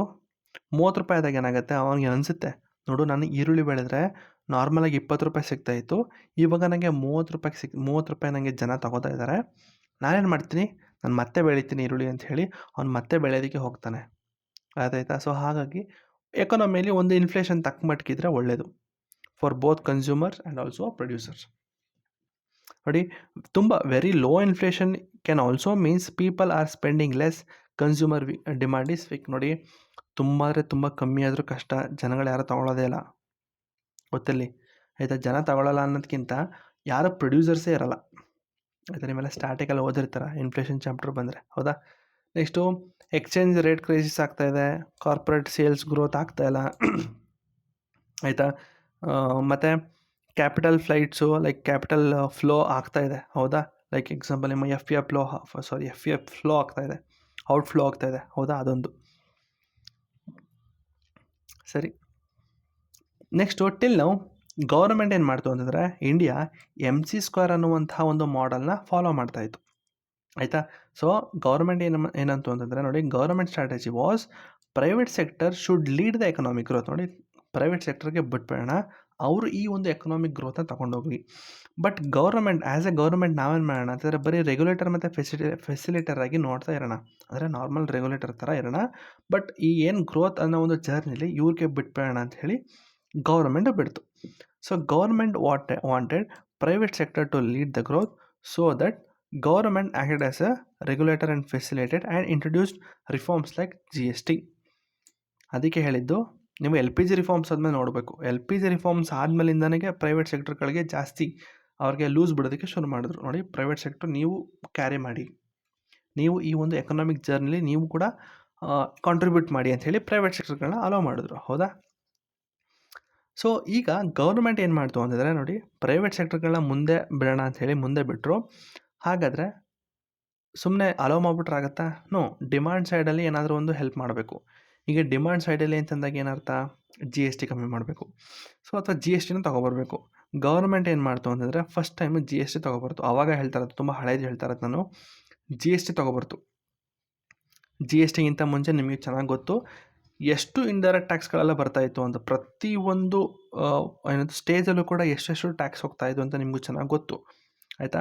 ಮ್ಯಾನುಫ್ಯಾಕ್ಚರಿಂಗ್ ಮಾಡೋದ್ರಿಂದ ಹಿಡಿದು ನಿಮ್ಮ ಕೈ ಸೇರೋವರೆಗೂ ಕೂಡ ಎಷ್ಟು ಟ್ಯಾಕ್ಸ್ಗಳು ಇಂಪೋಸ್ ಮಾಡ್ತಾಯಿದ್ರು ಗೊತ್ತಾ, ಬಿಫೋರ್ GST. ಅದನ್ನು ತಿಳ್ಕೊಂಡ್ರೆ ನಿಮಗೆ ಆ್ಯಕ್ಚುಯಲ್ GST ವ್ಯಾಲ್ಯೂ ಗೊತ್ತಾಗುತ್ತೆ, ಆಯಿತಾ. ಸೊ ಗೌರ್ಮೆಂಟ್ ಏನು ಮಾಡ್ತು ಅಂತಂದರೆ, GST ತೊಗೊಬರ್ತು, ಇನ್ಸಾಲ್ವೆನ್ಸಿ ಆ್ಯಂಡ್ ಬ್ಯಾಂಕ್ರಪ್ಸಿ ಕೋಡ್ ಅಂತ ತೊಗೊಬರ್ತು, ಕಾರ್ಪೊರೇಟ್ ಟ್ಯಾಕ್ಸ್ ಕಟ್ ಮಾಡ್ತು, PLI ಸ್ಕೀಮ್ಸ್ಗಳನ್ನ ತೊಗೊಬರ್ತು ಮ್ಯಾನುಫ್ಯಾಕ್ಚರರ್ಸ್ಗೆ, ಮತ್ತು FDIಗಳು like no crowding out, capital expenditure ಜಾಸ್ತಿ ಮಾಡ್ತು. ಇದರಿಂದ ಪ್ರೊಡಕ್ಟಿವ್ ಅಸೆಟ್ ಇನ್ಕ್ರೀಸ್ ಆಯಿತು, ಆಯಿತಾ. ಮೇಯ್ನ್ ಗೋಲ್ ಏನಪ್ಪ ಅಂತಂದರೆ, ಆದಷ್ಟು ಈ ಪ್ರೈವೇಟ್ ಕಂಪ್ನಿಗಳಿಗೆ ಎನ್ಕರೇಜ್ ಮಾಡಬೇಕು, ಸೊ ದಟ್ ಅವರು ಇನ್ವೆಸ್ಟ್ ಮಾಡಲಿ ಅಂತ. ನೋಡಿ, ಈಗ GST ಕಮ್ಮಿ ಆಗಿದೆ, ಪ್ರತಿಯೊಬ್ಬ ಮ್ಯಾನುಫ್ಯಾಕ್ಚರರ್ಸ್ಗೆ ಕೂಡ PLI ಸ್ಕೀಮ್ಸ್ಗಳಿದೆ, ಕ್ಯಾಪಿಟಲ್ ಎಕ್ಸ್ಪೆಂಡಿಚರ್ ದೇಶದಲ್ಲಿ ಚೆನ್ನಾಗಿ ಆಗ್ತಾಯಿದೆ ಅಂತಂದಾಗ ಪ್ರೈವೇಟ್ ಸೆಕ್ಟರ್ಗಳು ಮುಂದೆ ಬರ್ತಾರೆ ಇನ್ವೆಸ್ಟ್ ಮಾಡೋದಕ್ಕೆ, ಅರ್ಥ ಆಯ್ತಾ. ಈಗ ಯಾವುದೊಂದು ಪ್ರದೇಶದಲ್ಲಿ ಒಳ್ಳೆ ರೋಡ್ ಇದೆ, ಆಯಿತಾ, ಒಳ್ಳೆ ಲೈಕ್ ಅಂಗಡಿಗಳು, ಒಳ್ಳೆ ಸಿಟಿ ಕನ್ಸ್ಟ್ರಕ್ಟ್ ಆಗಿದೆ, ಹಂಗೆ ಹಿಂಗೆ ಅಂತೆಲ್ಲ ಮಾಡ್ತು ಅಂತಂದರೆ ಅಫ್ಕೋರ್ಸ್ ಇನ್ವೆಸ್ಟರ್ಸ್ ಬಂದು ಇನ್ವೆಸ್ಟ್ ಮಾಡ್ತಾರೆ ಆ ಒಂದು ಪ್ರದೇಶಕ್ಕೆ, ಅರ್ಥ ಆಗ್ತಿದೆಯಾ. ನೋಡಿ, ಇಷ್ಟೆಲ್ಲ ಮಾಡಿಕೊಟ್ರು ಕೂಡ ಪ್ರೈವೇಟ್ ಸೆಕ್ಟರ್ಗಳು ಲೀಡ್ ಮಾಡಲಿಲ್ಲ. ಯಾಕೆ ಅಂತ ಹೇಳ್ತೀನಿ ನೋಡಿ. ಯಾಕೆ ಅಂತಂದರೆ, lack of demand from the consumer. ನೋಡಿ, ಗೌರ್ಮೆಂಟ್ ಇಷ್ಟೆಲ್ಲ ಮಾಡ್ತು, ಪ್ರೈವೇಟ್ ಅವರು ಕೂಡ ಬಂದು ಇನ್ವೆಸ್ಟ್ ಮಾಡ್ತೀನಿ ಅಂತ ಹೇಳಿ ಇನ್ವೆಸ್ಟ್ ಕೂಡ ಮಾಡಿದ್ರು, ಬಟ್ ಜನಗಳು ತೊಗೊಳೋದಕ್ಕೆ ರೆಡಿ ಇರಲಿಲ್ಲ. ಯಾಕೆ ಅಂತಂದರೆ, ಮೊದಲನೇದು ಅನ್ಎಂಪ್ಲಾಯ್ಮೆಂಟು, ಆಯಿತಾ. ಸೊ ಅನ್ಎಂಪ್ಲಾಯ್ಮೆಂಟ್ ಇತ್ತು ಅಂತಂದರೆ ಏನರ್ಥ, ಜಾಬ್ ಇಲ್ಲ ಅಂತಂದರೆ ಹಣ ಇಲ್ಲ ಅಂದರೆ ತಗೊಳ್ಳಲ್ಲ, ಆಯಿತಾ. ಮೊದಲನೇದು, ಜೊತೆಗೆ ಹೈ ಇನ್ಫ್ಲೇಷನ್ ಕೂಡ ಇತ್ತು. ಹೈ ಇನ್ಫ್ಲೇಷನ್ ಇರೋ ಕಾರಣ ಎಲ್ಲ ಪ್ರೈಸಸ್ ತುಂಬ ಜಾಸ್ತಿ ಇತ್ತು. ಸೊ ಹಾಗಾಗಿ ಜನಗಳು ಹಿಂದೇಟಾಕಿದ್ರು, ತೊಗೊಳ್ಳಿಲ್ಲ. ಸೊ ಅದಕ್ಕೆ ಗೌರ್ಮೆಂಟ್ ಏನು ಮಾಡ್ತು ಅಂತಂದರೆ, ಫಸ್ಟು ಗೌರ್ಮೆಂಟ್ ಇಷ್ಟೆಲ್ಲ ಪ್ರೈವೇಟ್ ಸೆಕ್ಟರ್ಗೆ ಇಷ್ಟೆಲ್ಲ ಹೆಲ್ಪ್ ಮಾಡಿದ್ರು ಕೂಡ ಜನಗಳು ಯಾಕೆ ತೊಗೋತಾ ಇಲ್ಲ ಅಂತಂದಾಗ, ಗೌರ್ಮೆಂಟ್ ಬಂದು ಫಸ್ಟು IT ರೇಟ್ನ ಕಟ್ ಮಾಡ್ತು, ಇನ್ಕಮ್ ಟ್ಯಾಕ್ಸ್ ರೇಟ್ನ ಕಟ್ ಮಾಡ್ತು, ಸೊ ದಟ್ ಟ್ಯಾಕ್ಸ್ಗಳು ಅಮೌಂಟ್ನ ಕಮ್ಮಿ ಮಾಡ್ತು ಅಂತಂದರೆ ಅವ್ರ ಕೈಯಲ್ಲಿ ಹಣ ಜಾಸ್ತಿ ಸಿಗುತ್ತೆ. ಅವಾಗ ಏನು ಮಾಡ್ತಾರೆ ಅವರು ಬೈ ಮಾಡ್ತಾರೆ. ಮತ್ತು ಜಿ ಎಸ್ ಟಿನ ಕಮ್ಮಿ ಮಾಡ್ತಾರೆ. ರೀಸೆಂಟಾಗಿ ಎಕ್ಸಾಂಪಲ್ ತೊಗೊಳೋದಾದ್ರೆ ಜಿ ಎಸ್ ಟಿ ನೋಡಿ ಈ ರೀಸೆಂಟಾಗಿ ಕಮ್ಮಿ ಮಾಡ್ತು, ಹೌದಾ? ಅದೊಂದು ನೋಡಿ. ಇಷ್ಟೆಲ್ಲ ಮಾಡಿದ್ರು ಕೂಡ still the private investment is lower than the pre pandemic level. ಜೊತೆಗೆ ಟ್ಯಾರಿಫ್ ಕೂಡ ಇಂಪೋಸ್ ಮಾಡಿದ್ದಾರೆ. ಇಷ್ಟೆಲ್ಲ ಮಾಡಿದ್ರು ಕೂಡ ಪ್ರೈವೇಟ್ ಸೆಕ್ಟರ್ದು ಇನ್ವೆಸ್ಟ್ಮೆಂಟ್ ಕಮ್ಮಿ ಇದೆಯಂತೆ. ಯಾಕೆ ಅಂತಂದರೆ ಟ್ಯಾರಿಫ್ಗಳು ಇಂಪೋಸ್ ಮಾಡ್ತಾ ಇದ್ದಾರಲ್ಲ, ಅದಕ್ಕೆ. ಅರ್ಥ ಆಯ್ತಾ? ನೋಡಿ, ಈ ಒಂದು ಪಾರ್ಟ್ ಇದೆಯಲ್ಲ, ಇದು ತುಂಬ ಇಂಪಾರ್ಟೆಂಟು. ಇದು ರೀಸೆಂಟಾಗಿ ಆಯಿತು ಗೊತ್ತಾ? ರೀಸೆಂಟಾಗಿ ಜಿ ಎಸ್ ಟಿಗಳನ್ನೆಲ್ಲ ಕಮ್ಮಿ ಮಾಡಿದ್ರು. ಬೈಕು, ಕಾರ್ಗಳ ಮೇಲೆ ಬೇರೆ ಬೇರೆ ಪ್ರಾಡಕ್ಟ್ಗಳ ಮೇಲೆ ಕೂಡ ಕಮ್ಮಿ ಮಾಡಿದ್ರು. ಐ ಟಿ ಸ್ಲ್ಯಾಬ್ಸ್ಗಳನ್ನ ಕೂಡ ರಿಡ್ಯೂಸ್ ಮಾಡಿದ್ರು, ಹೌದಾ? ಟ್ಯಾಕ್ಸ್ಗಳು ಯಾಕೆ ಅಂತಂದರೆ ಗ್ರೋತ್ ಆಗಲಿ ಅಂತ ಹೇಳಿ ಪ್ರೈವೇಟ್ ಸೆಕ್ಟರ್ನ ಲೀಡ್ ಮಾಡಪ್ಪ ನೀನು ಈ ಗ್ರೋತ್ನ, ಇಂಡಿಯನ್ ಗ್ರೋತ್ನ ಅಂತ ಹೇಳಿ ಪ್ರೈವೇಟ್ ಸೆಕ್ಟರ್ನ ಬಿಟ್ಟರು. But still lack of demand ಇತ್ತು. ಡಿಮ್ಯಾಂಡೇ ಇರಲಿಲ್ಲ ಜನಗಳ ಹತ್ರ. ಯಾಕೆಂತಂದರೆ ನೋಡಿ, ಐ ಟಿ ಟ್ಯಾಕ್ಸ್ ಜಾಸ್ತಿ ಇತ್ತು, ಜಿ ಎಸ್ ಟಿ ಜಾಸ್ತಿ ಇತ್ತು. ಇಷ್ಟೆಲ್ಲ ಇತ್ತು ಅಂದರೆ ಯಾರು ತಗೋತಾರಪ್ಪ, ಅಲ್ವಾ? ಸೊ ಅದಕ್ಕೆ ಗೌರ್ಮೆಂಟ್ ಏನು ಮಾಡ್ತು, ನಿಮ್ಮ ಐ ಟಿ ರೇಟ್ಗಳು, ಜಿ ಎಸ್ ಟಿ ರೇಟ್ಗಳನ್ನೆಲ್ಲ ಕಮ್ಮಿ ಮಾಡಿ ಅವ್ರೇನು ಮಾಡಿದ್ರು, ಡಿಮ್ಯಾಂಡ್ ಜಾಸ್ತಿ ಆಗಲಿ ಅಂತೆಲ್ಲ ಮಾಡಿದ್ರು. ಅಲ್ಟಿಮೇಟ್ಲಿ ಇದೆಲ್ಲ ಮಾಡಿದ್ರೆ ಏನಾಗುತ್ತೆ, ಪ್ರೈವೇಟ್ ಇನ್ವೆಸ್ಟ್ಮೆಂಟ್ಗಳು ಜಾಸ್ತಿ ಆಗುತ್ತೆ. ಇನ್ವೆಸ್ಟ್ಮೆಂಟ್ ಜಾಸ್ತಿ ಇತ್ತು ಅಂತಂದರೆ ಗ್ರೋತ್ ಆಗುತ್ತೆ ಅಂತ ಅರ್ಥ, ಅಷ್ಟೇ, ಇನ್ನೇನಿಲ್ಲ. ಸೊ ಅದಕ್ಕೇ ಗೌರ್ಮೆಂಟು ಈ ಸತಿ ಬಡ್ಜೆಟಲ್ಲಿ ಅಂಥ ದೊಡ್ಡದಾಗಿ ಎಕ್ಸ್ಪೆಂಡಿಚರ್ ಮಾಡಿ ದೊಡ್ಡ ಸ್ಕೀಮ್ಸ್ ತಂದಿಲ್ಲ. ಸೊ ಹಾಗಾಗಿ ಅವರು ಎಕ್ಸ್ಪೆಂಡಿಚರ್ನ ಕಟ್ ಮಾಡಿದ್ದಾರೆ ಈ ಸತಿ. ಅಂತೇನು ದೊಡ್ಡದಾಗಿ ಇನ್ವೆಸ್ಟ್ಮೆಂಟ್ ಮಾಡಿಲ್ಲ ಬೇರೆ ಕಡೆ ಎಲ್ಲೂ ಕೂಡ. ಇರೋದ್ರಲ್ಲ ಏನಾದ್ರು ಮಾಡ್ತಾಯಿದ್ದಾರೆ. ಯಾಕೆ ಅಂತಂದರೆ I T rate, G S T ಎಲ್ಲ ಕಟ್ ಮಾಡಿದ್ದಾರಲ್ವಾ. ನೋಡಿ, ಸುಮ್ಮನೆ ಎಲ್ಲನೂ ತೊಗೊಂಡು ಬರೋಕ್ಕಾಗಲ್ಲ. ಎಲ್ಲರೂ ಒಂದು ಕಡೆ ನೀವು ಒಂದು ಕೊಡ್ತಾಯಿದ್ದೀನಿ ಅಂತಂದರೆ ಎಲ್ಲರೂ ಒಂದು ಕಡೆ ಕಟ್ ಮಾಡಬೇಕು, ಆಯಿತಾ? ಸೊ ಅವ್ರು ಏನು ಮಾಡಿದ್ದಾರೆ, ಐ ಟಿ ಮತ್ತು ಜಿ ಎಸ್ ಟಿನ ಕಮ್ಮಿ ಮಾಡಿದ್ರು, ಬಟ್ ಇನ್ವೆಸ್ಟ್ಮೆಂಟಲ್ಲಿ ಹಿಡಿದ್ರು, ಅಷ್ಟೇ, ಏನಿಲ್ಲ. So government wants fiscal deficit ಕಮ್ಮಿ ಆಗಬೇಕು, ಬಾರೋಯಿಂಗ್ಸ್ ಕಮ್ಮಿ ಆಗಬೇಕು, ಆದಷ್ಟು ಡೆಪ್ಟು ಅಂಡರ್ ಕಂಟ್ರೋಲ್ ಇರಬೇಕು. ಸೊ ಅದಕ್ಕೆ ಆದಷ್ಟು ಸಿಕ್ಕಾಪಟ್ಟೆ ಖರ್ಚು ಮಾಡಲಿಲ್ಲ ಗೌರ್ಮೆಂಟು. ಅರ್ಥ ಆಯ್ತಾ? ಸುಮ್ಮನೆ ಅನ್ನೆಸೆಸರಿ ಇನ್ವೆಸ್ಟ್ಮೆಂಟ್ ಮಾಡೋದು ಬೇಡ ಅಂತ ಹೇಳಿ ಗೌರ್ಮೆಂಟು ಸ್ಟಾಪ್ ಮಾಡ್ತು. ಅರ್ಥ ಆಯ್ತಾ? ಅದೊಂದು. Next government borrowing is decrease. ನೋಡಿ, ಈ ಒಂದು ಚಾರ್ಟಲ್ಲಿ ನಿಮ್ಗೆ ಗೊತ್ತಾಗುತ್ತೆ. ಗೌರ್ಮೆಂಟ್ದು ಬಾರೋಯಿಂಗ್ಸ್ ನೋಡೋದಾದರೆ ಬ್ಲೂ ಕಲರ್ ಗ್ರೀನ್ ಇರೋದು ಫಿಸ್ಕಲ್ ಡೆಫಿಸಿಟ್ ಅಂತೆ. ಫಿಸ್ಕಲ್ ಡೆಫಿಸಿಟ್ ನೋಡಿ, ಎಲ್ಲಿ 9.2 ಇತ್ತು ಕೋವಿಡಲ್ಲಿ, ಈಗ ನೋಡಿ 4.3 ಇದೆ. ರೆವೆನ್ಯೂ ಡೆಫಿಸಿಟ್ ಬರೋದು ಹೇಳಿದ್ರೆ ಎಷ್ಟಿತ್ತು, 7.3 ಇತ್ತು ಕೋವಿಡಲ್ಲಿ, ಈಗ 1.5 ಇದೆಯಂತೆ. 1.7, 1.5, 1.5 ಗಂಟು ಬರ್ತಾಯಿದೆ. ತೊಂದರೆ ಇಲ್ಲ, ನಾರ್ಮಲ್ ಆಗಿದೆ, ಅಂದರೆ ಕಮ್ಮಿ ಆಗ್ತಾ ಬರ್ತಾಯಿದೆ. Okay. Next government is spending more on capital expenditure. ನೋಡಿ, ಈ ಗ್ರಾಫಲ್ಲಿ ನಿಮಗೆ ಗೌರ್ಮೆಂಟು ಎಷ್ಟು ಎಕ್ಸ್ಪೆಂಡಿಚರ್ ಮಾಡ್ತಾಯಿದೆ ಅಥವಾ ಎಷ್ಟು ಕ್ಯಾಪಿಟಲ್ ಎಕ್ಸ್ಪೆಂಡಿಚರ್ ಮಾಡ್ತಾಯಿದೆ ಅಂತ ನೋಡ್ಬೋದು. ಮೊದಲನೇದು ಗ್ರೀನ್ ಇರೋದಕ್ಕೆ ನಾವು ಕ್ಯಾಪಿಟಲ್ ಎಕ್ಸ್ಪೆಂಡಿಚರ್ ಅಂತ ಕರಿತೀವಿ. ಮೇಲ್ಗಡೆ ನೋಡಿ, ಝೂಮ್ ಆಗ್ತೀನಿ ರೀ. ಕಾಣಿಸ್ತಿದಲ್ವಾ? ಈಗ ನೋಡಿ, ಗ್ರೀನ್ ಇರೋದಕ್ಕೆ ನಾವು ಕ್ಯಾಪಿಟಲ್ ಎಕ್ಸ್ಪೆಂಡಿಚರ್ ಅಂತೀವಿ. ಕ್ಯಾಪಿಟಲ್ ಎಕ್ಸ್ಪೆಂಡಿಚರ್ ಎಷ್ಟಿದೆ, 22.8 ಲ್ಯಾಕ್ ಕ್ರೋರು. ಎಲ್ಲಿದೆ, ಸಾರಿ, ಟೋಟಲ್ ಪರ್ಸೆಂಟೇಜ್ ಇದು, ಲ್ಯಾಕ್ ಕ್ರೋರ್ ಅಲ್ಲ, ಪರ್ಸೆಂಟೇಜು ಇಲ್ಲಿ ಹಾಕಿದೆ, ಇಲ್ಲಿ ಇದೆ ನೋಡಿ. Percentage of total expenditure 22.8% of total expenditure ನಿಮ್ಮ ಕ್ಯಾಪಿಟಲ್ ಎಕ್ಸ್ಪೆಂಡಿಚರ್ ಮಾಡ್ತಾಯಿದ್ದಾರಂತೆ. 9.2 ಅಷ್ಟು ಗ್ರ್ಯಾಂಟ್ ಇನ್ ಏಡು ಕ್ಯಾಪಿಟಲ್ ಎಕ್ಸ್ಪೆಂಡಿಚರು, 9.2% ಅಷ್ಟು. ಮತ್ತು 67.9 ಅಷ್ಟು ಏನಿದೆ ಅಂತಂದರೆ ನಿಮ್ಮ ರೆವೆನ್ಯೂ ಎಕ್ಸ್ಪೆಂಡಿಚರ್ಗಳು. ಈಗಾಗಲೇ ಇದ್ರ ಬಗ್ಗೆ ಎಲ್ಲ ಡಿಸ್ಕಷನ್ ಆಗಿದೆ. ರೆವೆನ್ಯೂ ಎಕ್ಸ್ಪೆಂಡಿಚರ್ ಅಂತಂದ್ರೇನು, ಕ್ಯಾಪಿಟಲ್ ಎಕ್ಸ್ಪೆಂಡಿಚರ್ ಅಂತಂದ್ರೇನು, ಗ್ರ್ಯಾಂಟ್ ಇನ್ ಏಡ್ಸ್ ಅಂತಂದ್ರೇನು, ಡಿಸ್ಕಷನ್ ಆಗಿದೆ, ನಾನು ಮತ್ತೆ ಹೋಗಲ್ಲ. ಮತ್ತು ಚಾರ್ಟ್ 3 ಬಗ್ಗೆ ಹೇಳೋದಾದರೆ, ಗೌರ್ಮೆಂಟು ತನ್ನ ಎಕ್ಸ್ಪೆಂಡಿಚರ್ನ ಕಂಟ್ರೋಲ್ ತಗೊಂಡಿದೆ ಅಂತ ಹೇಳೋದಾದರೆ ಈ ಒಂದು ಚಾರ್ಟ್ನ ನೋಡ್ಬೋದು. Even while increasing the spending on capital expenditure, education, health, urban development and social welfare, it is avoiding the unnecessary spending to maintain the fiscal discipline. ನಾನು ಆಗಲೇ ಹೇಳಿದೆ, ಫಿಸ್ಕಲ್ ಡಿಸಿಪ್ಲಿನ್ನ ಚೆನ್ನಾಗಿ ಇಟ್ಕೊಡ್ತು ಅಂತಂದರೆ ಇಂಡಿಯನ್ ಬಾಂಡ್ಸ್ದು ಡಿಮ್ಯಾಂಡ್ ಜಾಸ್ತಿ ಆಗುತ್ತೆ ಅಂತ. ಸೊ ಗೌರ್ಮೆಂಟು ಅದನ್ನು ಕೂಡ ಯೋಚನೆ ಮಾಡಿ ತನ್ನ ಫಿಸ್ಕಲ್ ಡಿಸಿಪ್ಲಿನ್ನ ಮೇಂಟೈನ್ ಮಾಡೋದಕ್ಕೋಸ್ಕರ ಅನ್ನೆಸೆಸರಿ ಇನ್ವೆಸ್ಟ್ಮೆಂಟ್ ಮಾಡೋದನ್ನ ಕಮ್ಮಿ ಮಾಡ್ತು, ಆಯಿತಾ? ಇಲ್ಲಿ ನೋಡಿ, ಪಾಯಿಂಟಲ್ಲಿ ಇದು ಹಾಕಿದ್ದಾರೆ ನೋಡಿ, ಇಲ್ಲಿ ಆ್ಯಕ್ಚುಯಲ್ಸು ಮತ್ತು ಎಸ್ಟಿಮೇಟ್ಸು. ಒಂದು ನಿಮಿಷ. ಇಲ್ಲಿ ನೋಡ್ಬೋದು, 2024-25 ಆ್ಯಕ್ಚುಯಲ್ಸು ಇಷ್ಟು ಲ್ಯಾಕ್ ಕ್ರೋರ್ ಅಂತೆ, ಆಯಿತಾ? ಇಷ್ಟು ಕ್ರೋರ್ ಇತ್ತು, ಲ್ಯಾಕ್ ಕ್ರೋರ್ ಅಲ್ಲ, ಇಷ್ಟು ಕ್ರೋರ್ಸ್ ಇತ್ತು. ಈ ಸತಿ 2025-26 ಇನ್ವೆಸ್ಟ್ಮೆಂಟ್ ಬಜೆಟ್ ಎಸ್ಟಿಮೇಟ್ ಮಾಡಿದ್ದು 14 ಚಿಲ್ಲರೆ, ಬಟ್ ಆ್ಯಕ್ಚುಲ್ ಆಗಿದ್ದು 13 ಅಂತೆ. ಸೊ ನೆಕ್ಸ್ಟ್ ಗೂಡ್ಸು ಮತ್ತು ಸರ್ವಿಸ್ ಟ್ಯಾಕ್ಸಸಲ್ಲಿ ಇಷ್ಟೊಂದು ಎಸ್ಟಿಮೇಟ್ ಮಾಡಿದರು, ಬಟ್ ಇಷ್ಟು ಬಂದಿದೆ, ಆಯಿತಾ. ಮತ್ತು ಟೋಟಲ್ ರೆಸಿಪ್ಟು ಇಷ್ಟು ಅಂತ ಅಂದ್ಕೊಂಡ್ರು ಇಷ್ಟು ಬಂದಿದೆ ಅಂತ.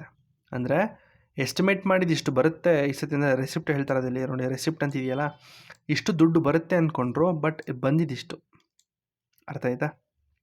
ಸರಿ, ಎಕ್ಸ್ಪೆಂಡಿಚರ್ ಕೂಡ ಹಾಗೇ ನೋಡಿ. ಈ ವರ್ಷ ಅಂದರೆ 2025-26ರಲ್ಲಿ ಇಷ್ಟು ಬರುತ್ತೆ ಅಂದ್ಕೊಂಡಿದ್ರು, ಬಟ್ ಇಷ್ಟು ಬಂತು.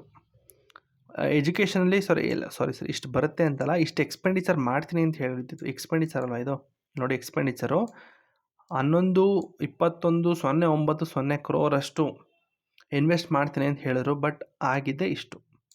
ಎಜುಕೇಷನ್ ಮೇಲೆ 1.28 ಮಾಡ್ತೀನಿ ಅಂತ ಹೇಳಿದ್ರು, ಅಲ್ಲಾಗಿದೆ 1.21 ಇನ್ವೆಸ್ಟ್ಮೆಂಟ್ಗಳು. ಅಂದರೆ ದುಡ್ಡನ್ನ ಇಲ್ಲಿ ಉಳಿಸಿದ್ರು ಆ್ಯಕ್ಚುಲಿ ಎಕ್ಸ್ಪೆಂಡಿಚರ್ನ. ಹೆಲ್ತ್ ಮೇಲೆ 98 ಚಿಲ್ಲರೆ ಇನ್ವೆಸ್ಟ್ಮೆಂಟ್ ಮಾಡ್ತೀವಿ ಅಂತ ಹೇಳಿದ್ರು, ಅಲ್ಲಿ ಆ್ಯಕ್ಚುಲ್ ಆಗಿದೆ 94. ಅರ್ಬನ್ ಡೆವಲಪ್ಮೆಂಟ್ನೇ 96 ಮಾಡ್ತೀನಿ ಅಂತ ಹೇಳಿದ್ರು, ಅಲ್ಲಾಗಿದ್ದೆ 57 ಅಷ್ಟೇ, ಜಾಸ್ತಿ ಮಾಡಲೇ ಇಲ್ಲ ಅವರು. ರೀಸೆಂಟಾಗಿ ನೋಡಿದ್ದೀರಾ ಎಲ್ಲರೂ ರೋಡ್ ಕನ್ಸ್ಟ್ರಕ್ಟ್ ಮಾಡ್ತಾರೋದು ದೊಡ್ಡದಾಗಿ? ಹಾಗೆ ಇಲ್ಲ, ಅರ್ಬನ್ ಡೆವಲಪ್ಮೆಂಟಲ್ಲಿ ಜಾಸ್ತಿ ಮಾಡಲೇ ಇಲ್ಲ. ಆಯಿತಾ. ನೆಕ್ಸ್ಟು ಸೋಷಲ್ ವೆಲ್ಫೇರ್ ಮೇಲೆ 60 ಮಾಡ್ತೀನಿ ಅಂತ ಹೇಳಿದ್ರು, ಅಲ್ಲಾಗಿದೆ 50 ಕೋಟಿ, 50,000 ಕೋಟಿ ಅಷ್ಟೇ. ಸೊ ಇದರಿಂದ ಏನು ಅರ್ಥ ಆಗುತ್ತೆ ಅಂತಂದರೆ, ಗೌರ್ಮೆಂಟು ತನ್ನ ಎಕ್ಸ್ಪೆಂಡಿಚರ್ನ ಆದಷ್ಟು ಕಮ್ಮಿ ಮಾಡ್ತಾ ಇದೆ. ಅರ್ಥ ಆಯ್ತಾ? ಸರಿ, limited physical space, no big announcement ನಮ್ಗೆ ಗೊತ್ತಾಗಿದೆ ಈಗಾಗಲೇ, ಅಂತ ಏನು ದೊಡ್ಡದಾಗಿ ಅನೌನ್ಸ್ಮೆಂಟ್ ಮಾಡಿಲ್ಲ. ಆಯಿತಾ. ಸೊ ಆದಷ್ಟು ನಮ್ಮ ಸಪ್ಲೈ ಸೈಡ್ ಮೇಲೆ ಫೋಕಸ್ ಮಾಡಿದ್ದಾರೆ ಅಂತೆ. ಸಪ್ಲೈ ಸೈಡ್ ಅಂತಂದರೆ ಮ್ಯಾನುಫ್ಯಾಕ್ಚರಿಂಗ್ ಮೇಲೆ ಫೋಕಸ್ ಮಾಡಿದ್ದಾರೆ, MSME ಮೇಲೆ ಫೋಕಸ್ ಮಾಡಿದ್ದಾರೆ, ಮತ್ತು ಟೈರ್ 2 ಟೈರ್ 3 ಸಿಟಿಗಳ ಮೇಲೂ ಕೂಡ ಅವರು ಜಾಸ್ತಿ ಫೋಕಸ್ ಮಾಡಿದಾರಂತೆ. ಸೊ ಇದರಿಂದ ಮಾಡೋದ್ರಿಂದ ಏನಾಗುತ್ತೆ, ಸಪ್ಲೈ ಸೈಡು ಒಳ್ಳೆ ಒಂದು ಫೋಕಸ್ ಆಗುತ್ತೆ. ಅಂದರೆ ಅದ್ರ ಮೇಲೆ ಜಾಸ್ತಿ ನಿಗಾ ವಹಿಸ್ದಂಗೆ ಆಗುತ್ತೆ. ಅಲ್ಟಿಮೇಟ್ಲಿ ನಾವು ಆದಷ್ಟು ಇನ್ನೊಬ್ಬರ ಮೇಲೆ ಡಿಪೆಂಡ್ ಆಗೋದು ಕಮ್ಮಿ ಆಗುತ್ತೆ. ಆದಷ್ಟು ನಮ್ಮ ಮರ್ಚೆಂಡೈಸ್ ಇಂಪೋರ್ಟ್ ಏನು ಡೆಫಿಸಿಟ್ ಇದೆಯಲ್ಲ, ಅದು ಕೂಡ ಕಮ್ಮಿ ಆಗ್ತಾ ಬರುತ್ತೆ. ಮತ್ತು ಟ್ರೇಡ್ ಡೈವರ್ಸಿಫಿಕೇಷನ್ ಆಗುತ್ತೆ. ಮೇಲ್ಗಡೆ ಡಿಸ್ಕಷನ್ ಆಗಿದೆ. ಆಯಿತಾ, ಯಾಕೆ ನಾವು ಇದೆಲ್ಲ ಮಾಡ್ತಾಯಿದ್ದೀವಿ ಅಂತಂತ. ರೀಸನ್ ಏನು ಅಂತಂದರೆ ಪ್ರಾಬ್ಲಮ್ಸ್ ಇತ್ತು ನೋಡಿ. ಸೊ ಹಾಗಾಗಿ ಆಯಿತಾ. ಸೊ ಯಾಕೆ ಇದೆಲ್ಲ ಅಂತಂದರೆ, massively impacted by the demonetisation, GST, pandemic, tariff, supply chain disruption ಎಲ್ಲ ಗೊತ್ತು ನಿಮಗೆ ಬಿಡಿ.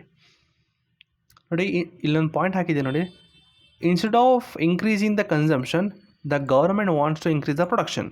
ಸಪ್ಲೈ ಸೈಡಲ್ಲಿ ಮೋರ್ ಗೂಡ್ಸ್ ಆ್ಯಂಡ್ ಸರ್ವಿಸಸ್. ನೋಡಿ ಆದಷ್ಟು ಸಪ್ಲೈ ಸೈಡಲ್ಲಿ ಮೋರ್ ಗೂಡ್ಸ್, ಜಾಸ್ತಿ ಗೂಡ್ಸ್ ಆ್ಯಂಡ್ ಸರ್ವಿಸಸ್ ಬಂತು ಅಂತಂದರೆ ಅಫ್ಕೋರ್ಸ್ ಎಕ್ಸ್ಪೋರ್ಟ್ ಜಾಸ್ತಿ ಮಾಡ್ಬೋದು ಅಂತ ಅರ್ಥ. ಆಯಿತಾ. ಅಷ್ಟೇ, ಇನ್ನೇನು ಇಲ್ಲ. ಸೊ ನೋಡಿ 1 ಅವರ್ ತಗೊಂಡ ಗುರು, 20 ನಿಮಿಷ ಅಂತ ಹೇಳಿ 1 ಅವರ್ ತಗೊಂಡಲ್ಲ ಗುರು, ಪರವಾಗಿಲ್ಲ. ನಿಮ್ಗೇನಾಗುತ್ತೆ, ಆ್ಯಕ್ಚುಲ್ ಪ್ರಾಬ್ಲಮ್ ಏನಾಗಿದೆ ನಮ್ಮ ಇಂಡಿಯನ್ ಎಕಾನಮಿಲಿ, ಅಥವಾ ಆ್ಯಕ್ಚುಲಾಗಿ ಏನಾಗ್ತಾ ಇದೆ ಅಂತ ನಿಮ್ಗೆ ಗೊತ್ತಾಯ್ತಾ. ಇದು ಗೊತ್ತಾದಮೇಲೆ ಇನ್ನೂ ನಿಮಗೆ ಇಲ್ಲಿರುವಂಥ ಸ್ಕೀಮ್ಸ್ಗಳು ತುಂಬ ಈಸಿ. ಅರ್ಥ ಆಯ್ತಾ, ತುಂಬ ಈಸಿ. ಹೋಗೋಣ. ಅದಕ್ಕಿಂತ ಮುಂಚೆ ನೀವೇನಾದರೂ ಮೇನ್ಸ್ ಪ್ರಿಪೇರ್ ಆಗ್ತಾಯಿದ್ರೆ ನೋಡಿ, ಮ್ಯಾನುಫ್ಯಾಕ್ಚರಿಂಗ್ ಮೇಲೆ ಏನೇ ಕ್ವಶನ್ ಕೇಳಲಿ ಗುರು, ಈಗ current issues on any manufacturing ಬಂತಾ, ಸೊಲ್ಯೂಷನು ಇದೆ. ಕರೆಂಟ್ ಇಶ್ಯೂಸ್ ಇದೆ, ಸೊಲ್ಯೂಷನ್ಸ್ ಇದೆ. ಆಯಿತಾ. ಅದಕ್ಕೆ ಬೇಕಾದಂತಹ ಸ್ಕೀಮ್ಸ್ಗಳು ಇಲ್ಲಿ ಮೆನ್ಷನ್ ಆಗಿದೆ. ಈಗ ನಾನು ಇದೇ ಸ್ಕೀಮ್ಸ್ಗಳ ಡಿಸ್ಕಷನ್ ಮಾಡೋದೀಗ. ಇಂಡಿಯನ್ ಸೆಮಿಕಂಡಕ್ಟರ್ 2.0 ಇದೆ. ಆ ಒಂದು ಮಿಷನಲ್ಲಿ ಎಷ್ಟು ಇನ್ವೆಸ್ಟ್ಮೆಂಟ್ ಮಾಡ್ತಾಯಿದ್ದಾರೆ, ಆಯಿತಾ, ಯಾವ ಇಯರು, ಆಯಿತಾ, ಏನೆಲ್ಲ ಮಾಡ್ತಾಯಿದ್ದಾರೆ ನೋಡಿ. ಬಯೋಫಾರ್ಮಾ ಶಕ್ತಿ ಅಲ್ಲೇನಾಗ್ತಿದೆ, ಎಷ್ಟು ಇನ್ವೆಸ್ಟ್ಮೆಂಟ್ ಮಾಡಿದ್ದಾರೆ. ಆಮೇಲೆ ರೇರ್ ಅರ್ತ್ ಮೆಟೀರಿಯಲ್ಸ್ ಬಗ್ಗೆ ಮತ್ತು ರೇರ್ ಅರ್ತ್ ಕಾರಿಡಾರ್ಸ್ ಬಗ್ಗೆ ಬರೀತೀನಿ. ಮತ್ತು ಕಂಟೈನರ್ ಮ್ಯಾನುಫ್ಯಾಕ್ಚರಿಂಗು, ಕೆಮಿಕಲ್ ಪಾರ್ಕ್ಸ್ ಬಗ್ಗೆ, ಇವೆಲ್ಲ ಮ್ಯಾನುಫ್ಯಾಕ್ಚರಿಂಗಲ್ಲಿ ಬರುವಂಥ ಸ್ಕೀಮ್ಸ್ಗಳು. ಸೊ ನಾನು ಇದನ್ನೇ ಎಕ್ಸಾಂಪಲಾಗಿ ತೊಗೊಂಡು ನಾನು ಬರೀಬೇಕು ಮೇನ್ಸ್ ಆನ್ಸರ್ಲಿ. ಅರ್ಥ ಆಯ್ತಾ. ಸೊ ನೋಡಿ, ಅದಾದ್ಮೇಲೆ ಟ್ಯಾಕ್ಸ್ ರಿಫಾರ್ಮ್ಸ್ ಏನೆಲ್ಲ ಮಾಡಿದ್ದಾರೆ ಗೌರ್ಮೆಂಟ್, ಈಗೆಲ್ಲ ಡಿಸ್ಕಷನ್ ಆಗಿದೆಯಲ್ಲ, ಇನ್ಕಮ್ ಟ್ಯಾಕ್ಸು, ಸೇಫ್ ಹಾರ್ಬರು. ರೀಸೆಂಟಾಗಿ ಮೆಟಾ ಮೇಲೆ ಸೇಫ್ ಹಾರ್ಬರ್ನ ಇದು ಮಾಡ್ತೀವಿ ಅಂತೆಲ್ಲ ಹೇಳಿದ್ರಿ, ಹೌದಾ. ನ್ಯೂಸಲ್ಲಿತ್ತು ಕೂಡ ಸೇಫ್ ಹಾರ್ಬರ್ ಬಗ್ಗೆ, ಚೆನ್ನಾಗಿ ನೋಡ್ಕೊಳ್ಳಿ. ಅದಾದಮೇಲೆ ಏನು ಸೊಲ್ಯೂಷನ್, ಇಂಪ್ಯಾಕ್ಟ್ ಸೊಲ್ಯೂಷನ್ನು, ಚಾಲೆಂಜಸ್ ಏನೆಲ್ಲ ಇದೆ, ವೇ ಫಾರ್ವರ್ಡ್ ಏನು ಮಾಡ್ಬೋದು, ಕಂಕ್ಲೂಷನ್. ನೋಡಿ ಇಷ್ಟೇ. ಮ್ಯಾನುಫ್ಯಾಕ್ಚರಿಂಗ್ ಮೇಲೆ ಏನೇ ಕ್ವಶನ್ ಬರಲಿ ಇವರು ಆರಾಮಾಗಿ ನಿಂಗೆ ಗೊತ್ತಿಲ್ಲ ಅಂದರೆ ಬರೆದ್ಬಿಡ್ಬಾಗೋರು ಇದನ್ನು. ನೆಕ್ಸ್ಟ್ ಸರ್ವಿಸ್ ಸೆಕ್ಟರ್ಸ್ ಇದೆಯಾ, ಇಲ್ಲೇ ಕ್ವಶನ್ಸ್ ಇದೆ, ಆನ್ಸರ್ಸ್ ಇದೆ, ವಿತ್ ಎಕ್ಸಾಂಪಲ್ ಹಾಕಿದ್ದಾರೆ. ದಯವಿಟ್ಟು ಮೈನ್ಸ್ ಓದೋರು, ಅದರಲ್ಲೂ ಕೂಡ UPSC ಪ್ರಿಪೇರ್ ಆಗ್ತಾಯಿದ್ರೆ ನೋಡಿ, ಮುಂದೆ KS ಬರ್ತಾಯಿದೆ. ತುಂಬ ಇಂಪಾರ್ಟೆಂಟ್ PDF ಇದು ಮೈನ್ಸ್ ಓದೋರ್ಗಂತೂ. ದಯವಿಟ್ಟು ಈ PDF ಒಂದು ಪ್ರಿಂಟೌಟ್ ಹಾಕ್ಸ್ಕೊಂಡು ಇಟ್ಕೊಳ್ಳಿ. ಅರ್ಥ ಆಯ್ತಾ. ಸರಿ, ಈ PDF ಕತೆ ಮುಗೀತು ಅಲ್ಲಿಗೆ. ಸರಿನಾ, ಒಂದು ನಿಮಿಷ ಸೇವ್ ಮಾಡಿಬಿಡ್ತೀನಿ ರೀ ಇದನ್ನು. ಸೇವ್ ಆಯಿತು. ಸರಿ, ನೆಕ್ಸ್ಟು ಬರೋದು ನಿಮ್ಮ ಈ ಒಂದು ವಾಜರಾಮ್ PDF. ಇದು ಡಿಸ್ಕಷನ್ ಆಗಿದೆವೆಲ್ಲ. ಸರಿ. What are the pillars of growth and development? ಈಗಾಗಲೇ ಪಿಲ್ಲರ್ಸ್ ಆಫ್ ಇಂಡಿಯನ್ ಗ್ರೋತ್ ಏನೋ ಡಿಸ್ಕಷನ್ ಆಗಿದೆ ಅಲ್ವಾ? ಆಗಿದೆ, ಹೌದಾ? ಡಿಮ್ಯಾಂಡ್ ಸೈಡು, ಇನ್ವೆಸ್ಟ್ಮೆಂಟು, ಅದು ಇದು, ಇನ್ಫ್ಲೇಷನು, ಹಂಗೆ ಹಿಂಗೆ ಅಂತೆಲ್ಲ ಡಿಸ್ಕಷನ್ ಆಗಿದೆ. ಬಟ್ ಸ್ಟಿಲ್ ಇದಕ್ಕೆ ನಿಮಗೆ ಆ್ಯಕ್ಚುಯಲ್ ಆನ್ಸರ್ಸು ನಾನು ಹಾಕ್ತೀನಿ. ಈಗಾಗಲೇ ಡಿಸ್ಕಷನ್ ಆಗಿದೆ ಲಾಸ್ಟ್ ಕ್ಲಾಸಲ್ಲಿ. ಬಟ್ ಈ ಕ್ಲಾಸಲ್ಲಿ ಇದ್ರ ಮೇಲೆ ಇರುವಂಥ ಸ್ಕೀಮ್ಸ್ಗಳನ್ನ ನಾವು ಡಿಸ್ಕಸ್ ಮಾಡೋದು. ಈಗ ಸಸ್ಟೈನ್ಡ್ ಎಕನಾಮಿಕ್ ಗ್ರೋತ್ ಅಂತಿದೆ, ಆಯಿತಾ? ಅಲ್ಲಿ scaling up manufacturing in 7 strategic and frontier sectors ಅಂತಿದೆ. ಸೊ ಈ ಒಂದು ಪಾಯಿಂಟ್ ಅಂಡರ್ಲಿ ಏನೆಲ್ಲ ಸ್ಕೀಮ್ಸ್ ಬರುತ್ತೆ ಅದನ್ನು ಇಲ್ಲಿಂದ ನೋಡ್ತಾ ಹೋಗ್ತೀವಿ. ನೋಡಿ, scaling up manufacturing, 7 strategic and frontier sector. ತಲೆ ಕೆಡಿಸ್ಕೋಬೇಡಿ, ಇದ್ರ ಮೇಲೆ pillars of growth and development ಮತ್ತು inclusive growth request targeted efforts for ಏನು ಇದೆಯಲ್ಲ ಫಸ್ಟ್ ಪೇಜು, ಇದ್ರದ್ದು ಆನ್ಸರ್ ನಾನು ಒಂದು ಲೈಕ್ ವಿತ್ ಎಕ್ಸಾಂಪಲ್ಸ್ ಮಾಡಿ ಒಂದು PDF ಮಾಡಿ ನಿಮಗೆ ಟೆಲಿಗ್ರಾಮಲ್ಲಿ ಅಪ್ಲೋಡ್ ಮಾಡ್ತೀನಿ. ಸೊ ದಯವಿಟ್ಟು ನೀವು ಟೆಲಿಗ್ರಾಮ್ ಚಾನಲ್ಗೆ ಜಾಯ್ನ್ ಆಗಬೇಕು, ಆಯಿತಾ? ಸೊ ನೋಡ್ತಾ ಇರಿ ಟೆಲಿಗ್ರಾಮ್ನ, ನಾನು ಅಪ್ಲೋಡ್ ಮಾಡ್ತೀನಿ. ಟೈಮ್ ಸಿಗ್ತಲ್ಲ ಗುರು, ಈಗ ನನಗೂ ಕೂಡ ನೋಡಿ, ಈಗ ಬ್ಯಾಂಕ್ ಎಕ್ಸಾಮ್ ಇದೆ, ಆಯಿತಾ? ಈಗ VA ಬೇರೆ ಬಂತು, VAಗೆ ಓದಬೇಕು ಸಪ್ರೇಟಾಗಿ. ಈಗ IBPS PO ಇದೆ ನೆಕ್ಸ್ಟ್ ವೀಕು. ಅದಾದಮೇಲೆ SBI ಬರುತ್ತೆ, SBI PO ಆಯಿತು. ಅದಾದಮೇಲೆ KS ಬರುತ್ತೆ, KSಗೆ ಸಪ್ರೇಟಾಗಿ ಓದಬೇಕು. ಆಮೇಲೆ ಕಂಪ್ಯೂಟರ್ ಟೀಚರ್ ಅದಕ್ಕೆ ಬೇರೆ ಸಪ್ರೇಟಾಗಿ ಓದಬೇಕು. ತುಂಬ ಲೈನಪ್ಸ್ ಹೆಂಗಿದೆ ಅಂದರೆ ಎಕ್ಸಾಮ್ಸ್ಗಳು ಬೇರೆ ಬೇರೆ ಸಿಲೆಬಸ್ಗಳು. ನೀವು ಹೇಳ್ಬೋದು, ಈಗ ನಾನು UPSCಗೆ ಓದ್ತಾ ಇದ್ದೀನಲ್ವಾ, ನಾರ್ಮಲ್ ನನಗೆ PC ಕ್ವಶನ್ಸ್ಗಳನ್ನ ಸಾಲ್ವ್ ಮಾಡೋದಕ್ಕಾಗಲ್ಲ ಕೆಲವೊಂದು, ಆಯಿತಾ? ಕೆಲವೊಂದು ಕರೆಂಟ್ ಅಫೇರ್ಸ್ಗಳು ಇನ್ ಡೆಪ್ತ್ ಇರ್ತದೆ. ಈಗ ನಾನು ವಿಷನೈಸರ್ ಏನೋ ಒಂದು ಓದಿರ್ತೀನಿ, PC ಕೇಳೋ ಕ್ವಶನ್ ಕೆಲವೊಂದು ಆನ್ಸರೇ ಮಾಡೋಕ್ಕಾಗಲಿಲ್ಲ ನನಗೆ. ಸೊ ಅಂದರೆ ನಿಮ್ಮ ಒಂದು ಏನಂತಾರೆ ಅದಕ್ಕೆ, ಓದೋ ಒಂದು ಟೆಕ್ನಿಕ್ ಇದೆಯಲ್ಲ, ಅದು ಚೇಂಜ್ ಆಗ್ತಾ ಹೋಗುತ್ತೆ. ಅಷ್ಟೆಲ್ಲ ಇದ್ರೂ ಕೂಡ ವೀಡಿಯೋ ಮಾಡ್ತಾಯಿದ್ದೀನಿ. ಬಟ್ ತಲೆ ಕೆಡಿಸ್ಕೋಬೇಡಿ, ಟ್ರೈ ಮಾಡ್ತೀನಿ ಮಾಡೋದಕ್ಕೆಲ್ಲನೂ ಕೂಡ. ಯಾಕೆ ಅಂತಂದರೆ ನಾನು ಇಷ್ಟೆಲ್ಲ ಇದ್ರೂ ಕೂಡ ಮಾಡ್ತಾಯಿದ್ದೀನಿ ಅಂತಂದರೆ, ಅಂದರೆ ನಾನು ನನ್ನ ಒಂದು ಜರ್ನಿ ಪ್ರಿಪ್ರೇಷನಲ್ಲಿ ಏನೆಲ್ಲ ಕಷ್ಟ ಬಂತು ಅಂದರೆ ಸ್ಟಾರ್ಟಿಂಗ್ ಜರ್ನಿಲಿ, ಅದು ನಿಮಗೆ ಬರಬಾರ್ದು. ಈಗ ಸ್ಟಾರ್ಟಿಂಗ್ ಯಾರೋ UPSCಗೆ ಓದ್ತಾ ಇದ್ದೀನಿ ಅಂತಂದಾಗ ಬಡ್ಜೆಟ್ ಅಂತಂದರೆ ಏನು ಓದಬೇಕು ನನಗೆ ಗೊತ್ತೇ ಇರಲಿಲ್ಲ ಗುರು. ನನಗೆ ಹೇಳಬೇಕು ಅಂದರೆ ನಂಗೆ ಗೊತ್ತೇ ಇರಲಿಲ್ಲ ಆ್ಯಕ್ಚುಲಿ, ಹೇಗೆ ಓದಬೇಕು, ಏನೆಲ್ಲ ಬೇಸಿಕ್ಸ್ ತಿಳ್ಕೊಬೇಕು. ಯಾಕಂದರೆ ಯೂಟ್ಯೂಬಲ್ಲಿ ನೋಡುವೆ, ಅವ್ರು ಬರೋರು ಹೇಳಿಬಿಡ್ತಾಯಿದ್ರು, ದಿಸ್ ಈಸ್ ರೆವೆನ್ಯೂ ಡೆಫಿಸಿಟ್, ಇಷ್ಟಿದೆ, ಇಷ್ಟು ಪರ್ಸೆಂಟೇಜು, ಗ್ರಾಫ್ ನೋಡಿ ಮೇಲೆ ಹೋಗ್ತಾಯಿದೆ, ಒಳ್ಳೆ ಗ್ರೋತ್ ಇದೆ, ನೋಡಿ ಕೆಳಗಡೆ ಬರ್ತಾಯಿದೆ, ಆಯಿತಾ? ಫುಲ್ ಬಿದೋಗಿದೆ, ಹಂಗೆ ಹಿಂಗೆ ಅಂತ ಹೇಳೋರು ನಮ್ಗೆ ಗೊತ್ತೇ ಆಗ್ತಿರಲಿಲ್ಲ. ಆಮೇಲೆ ಸ್ಕೀಮ್ಸ್ ಅಂತೂ ಕೇಳಂಗೆ ಇಲ್ಲ. ಅಂದರೆ ಬ್ಯಾಕ್ಗ್ರೌಂಡೇ ಗೊತ್ತಿರಲಿಲ್ಲ ಅಂತಂದರೆ ಆ ಸ್ಕೀಮ್ಸ್ ಯಾಕೆ ತಂದರು ಅಂತ ಗೊತ್ತಾಗ್ತಿಲ್ಲ ನನಗೆ ಅದೇ ಪ್ರಾಬ್ಲಮ್ ಇರೋದು. ನನ್ನ ಪ್ರಾಬ್ಲಮ್ ಏನು ಅಂತಂದರೆ ನನಗೆ ಬ್ಯಾಕ್ಗ್ರೌಂಡ್ ಬೇಕು ಜಾಸ್ತಿ. ಈ ಯಾವುದೊಂದು ಸ್ಕೀಮ್ಸ್ ನೋಡಿ, ಈಗ ಬಯೋ ಎಕಾನಮಿ ಅಂತಿದೆ, ಯಾಕೆ ಬಂತು? ನೆಕ್ಸ್ಟು ಸೆಮಿ ಕಂಡಕ್ಟರ್ಸ್ ಅಂತಿದೆ, ಯಾಕೆ ಬಂತು? ಅದನ್ನೇ ಯಾಕೆ ತೊಗೊಬಂದರು? ಸೊ ಆ ಒಂದು ಕ್ವಶನ್ಸ್ಗಳು ಬಂದಾಗ ಅದು ಯೂಟ್ಯೂಬಲ್ಲಿ ಎಲ್ಲೂ ಕೂಡ ಹೇಳ್ಕೊಡಲ್ಲ ಅವರು. ಬಟ್ ನನಗೆ ಆದಂಥ ಪ್ರಾಬ್ಲಮ್ಸ್ಗಳನ್ನ ನಿಮ್ಗೆ ಆಗಬಾರ್ದು ಅಂತ ಹೇಳಿ ನಾನು ಅಷ್ಟು ಇನ್ ಡೆಪ್ತು ವೀಡಿಯೋ ಲೆಂತು 1 ಅವರ್ ಆಗು 10 ಅವರ್ ಆರು ಆಗಿರಲಿ, ನಾನು ಮಾಡಿ ಹಾಕೋದಂದು ಹಾಕ್ತೀನಿ. ನೋಡೋದು ಬಿಡೋದು ನಿಮಗೆ ಬಿಟ್ಟಿದ್ದು, ಸರಿನಾ? ಸರಿ, ಈಗ ನಾನು ಈ ವಿಡಿಯೋ ಎಂಡ್ ಮಾಡಿಬಿಟ್ಟು ಇನ್ನೊಂದು ಪಾರ್ಟ್ ಮಾಡಲಾ? ಇನ್ನೊಂದು ಪಾರ್ಟ್ ಮಾಡಿ ಹಾಕ್ತೀನಿ ಬಿಡಿ. ಯಾಕೆ ಅಂತಂದರೆ ತುಂಬ ಲೆಂತಿ ಆಗಿಬಿಡುತ್ತೆ. ಇಲ್ಲಿಂದ ನನಗೆ ಇನ್ನೊಂದು 1 ಅಥವಾ 2 ಅವರ್ ಬೇಕು ನನಗೆ, ಆಯಿತಾ? ಸ್ವಲ್ಪ ನನಗೂ ಕೂಡ ಗಂಟಲೆಲ್ಲ ಒಣಗೋಗಿದೆ. ನೀರು ಕುಡ್ಕೊಂಡು ಶುರು ಮಾಡ್ತೀನಿ. ಬಟ್ ಎಲ್ಲನೂ ಕೂಡ ಒಂದೇ ವೀಡಿಯೋ ಮರ್ಜ್ ಮಾಡ್ತಾರೆ 4 ಅವರ್ ಆದರೆ ನೀವೆಲ್ಲ ಗಾಬರಿ ಆಗ್ತೀರ. ಸೊ ಅದು ಬೇಡ, ತಲೆ ಕೆಡಿಸ್ಕೊಬಿಡಿ. ಈ ಒಂದು ಪಾರ್ಟು ಬೇಸಿಕ್, ಇದು ಬ್ಯಾಕ್ಗ್ರೌಂಡ್ ಆಯಿತು. ಇನ್ನೊಂದು ಪಾರ್ಟಲ್ಲಿ ನಾನು ಎಲ್ಲ ಸ್ಕೀಮ್ಸ್ಗಳನ್ನು ಕೂಡ ಮತ್ತೆ ಹಾಕ್ತೀನಿ. ಈಗ ಶುರು ಮಾಡ್ತೀನಿ, ಈಗ ಮತ್ತೆ ತಲೆ ಕೆಡಿಸ್ಕೊಬೇಡಿ, ಹಾಕ್ತೀನಿ, ಓಕೆನಾ? ಸೊ ಅಲ್ಲಿವರೆಗೂ ಕೂಡ ಸಬ್ಸ್ಕ್ರೈಬ್ ಮಾಡ್ಕೊಂಡು ರೆಡಿ ಇರಿ ಅಂತ ಹೇಳ್ತಾ ಇದ್ದೀನಿ. So thank you.